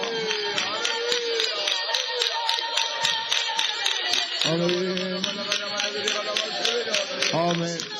എത്രയോ പേര് വാക്കുമാറി, എത്രയോ പേര് അത് നമ്മെ വിട്ടുപോയി, എത്രയോ പേര് നമ്മെ കൈവിട്ടു. അത് ഇങ്ങനെ വായിക്കുന്നു, ഒരു കണ്ണിനും നിന്നോട് ആദരവ് തോന്നിയില്ല. ഇവയിൽ ഏതെങ്കിലും ഒന്ന് ചെയ്തു തരുവാൻ ആർക്കും നിന്നോട് മനസ്സലിവ് തോന്നിയില്ല. എന്നാലോ ഞാൻ നിന്നെ കണ്ടു. ഒന്നല്ല, നിനക്ക് വേണ്ടി സകലവും ഞാൻ ചെയ്തു തന്നില്ലയോ? നിനക്ക് എന്നെ മഹത്വപ്പെടുത്തുവാൻ ഇപ്പോൾ എന്തുകൊണ്ട് കഴിയുന്നില്ല? നിന്റെ വാ തുറക്കാതിരിക്കുന്നത് എന്തുകൊണ്ട്? നിന്റെ ഹൃദയം നന്ദിയാൽ നിറയാത്തത് എന്തുകൊണ്ട്? നിനക്ക് വേണ്ടി ഞാൻ ചെയ്തു തരാത്തത് എന്താണ്? നിന്റെ ഹൃദയം ഇപ്പോൾ കഠിനപ്പെട്ടിരിക്കുകയാണോ? നീ ദൈവത്തെ പുകഴ്ത്തിയില്ല എങ്കിൽ, അവനെ മഹത്വപ്പെടുത്തിയില്ല എങ്കിൽ അത് ദൈവമുമ്പാകെ അനുഗ്രഹമല്ല. എല്ലാവരും ദൈവത്തെ മഹത്വപ്പെടുത്തണം. എല്ലാവരും എഴുന്നേറ്റ് നിന്നാട്ടെ, മുമ്പോട്ട് വന്നാട്ടെ. കസേരയിൽ ഇരിക്കുന്നവരെല്ലാം മുമ്പോട്ട് വന്നാട്ടെ. ഇതൊരു ആത്മീയ ശുശ്രൂഷയാണ്. നമ്മെ രൂപാന്തരപ്പെടുത്തുന്ന ഒരു സമയമാണ്. ഇത് വിലയേറപ്പെട്ട സമയമാണ്. അതുകൊണ്ട് വെറും കല്ലുപോലെ പോകരുത്. ദൈവിക ചൈതന്യമുള്ളവരായിട്ട് മടങ്ങിപ്പോകുവാനിടയാകണം. എന്റെ കർത്താവ് എന്റെ രക്ഷകനായി വന്ന ശേഷം എനിക്കൊന്നിനും കുറവുണ്ടായിട്ടില്ല. എന്നെ അവൻ ജയത്തോടെ നടത്തുന്നു. അവൻ എന്റെ ജീവിതത്തെ ആകമാനം മാറ്റി. അവൻ എനിക്ക് വേണ്ടതെല്ലാം ചെയ്തു തന്നു. മാതാപിതാക്കൾക്ക് കഴിയാത്തത്, മറ്റാർക്കും കഴിയാത്തത് എന്റെ കർത്താവ് എനിക്ക് വേണ്ടി ചെയ്തു തന്നു. എന്റെ കർത്താവ് വിശ്വസ്തനാണ്. എന്റെ കർത്താവ് വാക്കുമാറാത്തവനാണ്. അവന്റെ അതേ വിശ്വസ്തതയ്ക്ക് ഒരു മാറ്റവുമില്ല. അവന്റെ വാഗ്ദത്തങ്ങളെല്ലാം ഉവ്വെന്നാണ്. വായെ തുറക്കണം. എല്ലാ ഉള്ളങ്ങളും അതേ നന്ദിയോൾ നിറഞ്ഞ വായെ തുറന്ന് ദൈവത്തിന് മഹത്വം കൊടുക്കണം. എത്രയോ പ്രാവശ്യം കർത്താവ് നിന്നെ സൗഖ്യമാക്കി. എത്രയോ പ്രാവശ്യം നീ തകർന്നു പോകേണ്ട സന്ദർഭങ്ങളില് കർത്താവ് നിന്നെ കരം നീട്ടിപ്പിടിച്ച് ഇന്നും നിലനിർത്തിയിരിക്കുന്നു.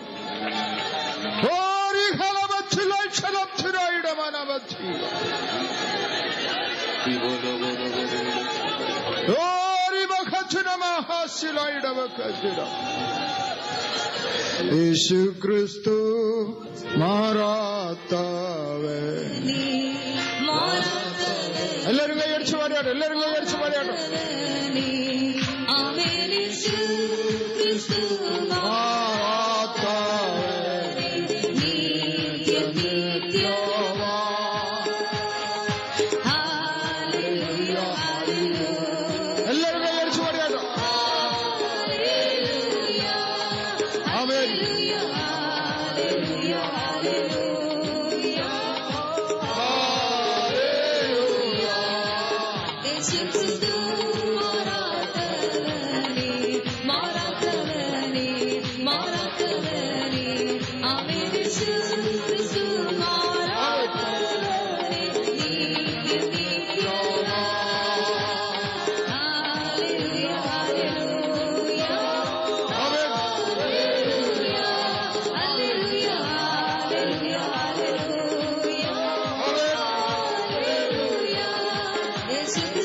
Hallelujah, hallelujah, hallelujah, hallelujah, hallelujah.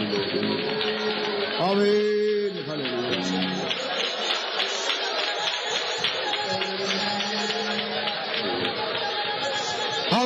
യേശുക്രിസ്തു എന്ന നിത്യപിതാവും നിത്യരക്ഷകനും സൗഖ്യദായകനും എന്നേക്കും നമ്മോടുകൂടെ ഇരിക്കുന്നവനുമായ ആ കർത്താവ് ഇന്നും നമ്മോടുകൂടെ ഇരിക്കുന്നതിനായി കരങ്ങളെ ഉയർത്തി സ്തോത്രം ചെയ്യാം. ഹല്ലേലൂയ, സ്തോത്രം, സ്തോത്രം, സ്തോത്രം, സ്തോത്രം. അതെ, നമ്മുടെ കർത്താവിനെ രക്ഷിതാവായി സ്വീകരിച്ച നാളു മുതൽ നമുക്ക് നാഥനുള്ളവരായി കാണപ്പെടുന്നതിനായി സ്തോത്രം ചെയ്യാം. ഹല്ലേലൂയ, ഹല്ലേലൂയ, ഹല്ലേലൂയ, സ്തോത്രം. യോഗത്തെ അതിയോടവസാനം കർത്താവ് തന്നെ ഭാരം വഹിച്ച് എല്ലാ വിധത്തിലും അനുഗ്രഹിച്ചതിനായി സ്തോത്രം ചെയ്യാം. തുടർന്നുള്ള യോഗങ്ങളെ കർത്താവ് നടത്തേണ്ടതിനായി സ്തോത്രം ചെയ്യാം. വേഗം വരുന്ന കർത്താവിന്റെ വരവിനായി ഒരുക്കേണ്ടതിനായി സ്തോത്രം ചെയ്യാം. ത്രിയേക ദൈവത്തിനായി സ്തോത്രം ചെയ്യാം. പ്രാർത്ഥിക്കാം. സ്നേഹനിധിയായ ഞങ്ങളുടെ സ്വർഗീയ പിതാവേ, ഞങ്ങളങ്ങേ സ്തുതിക്കുന്നു, വാഴ്ത്തുന്നു.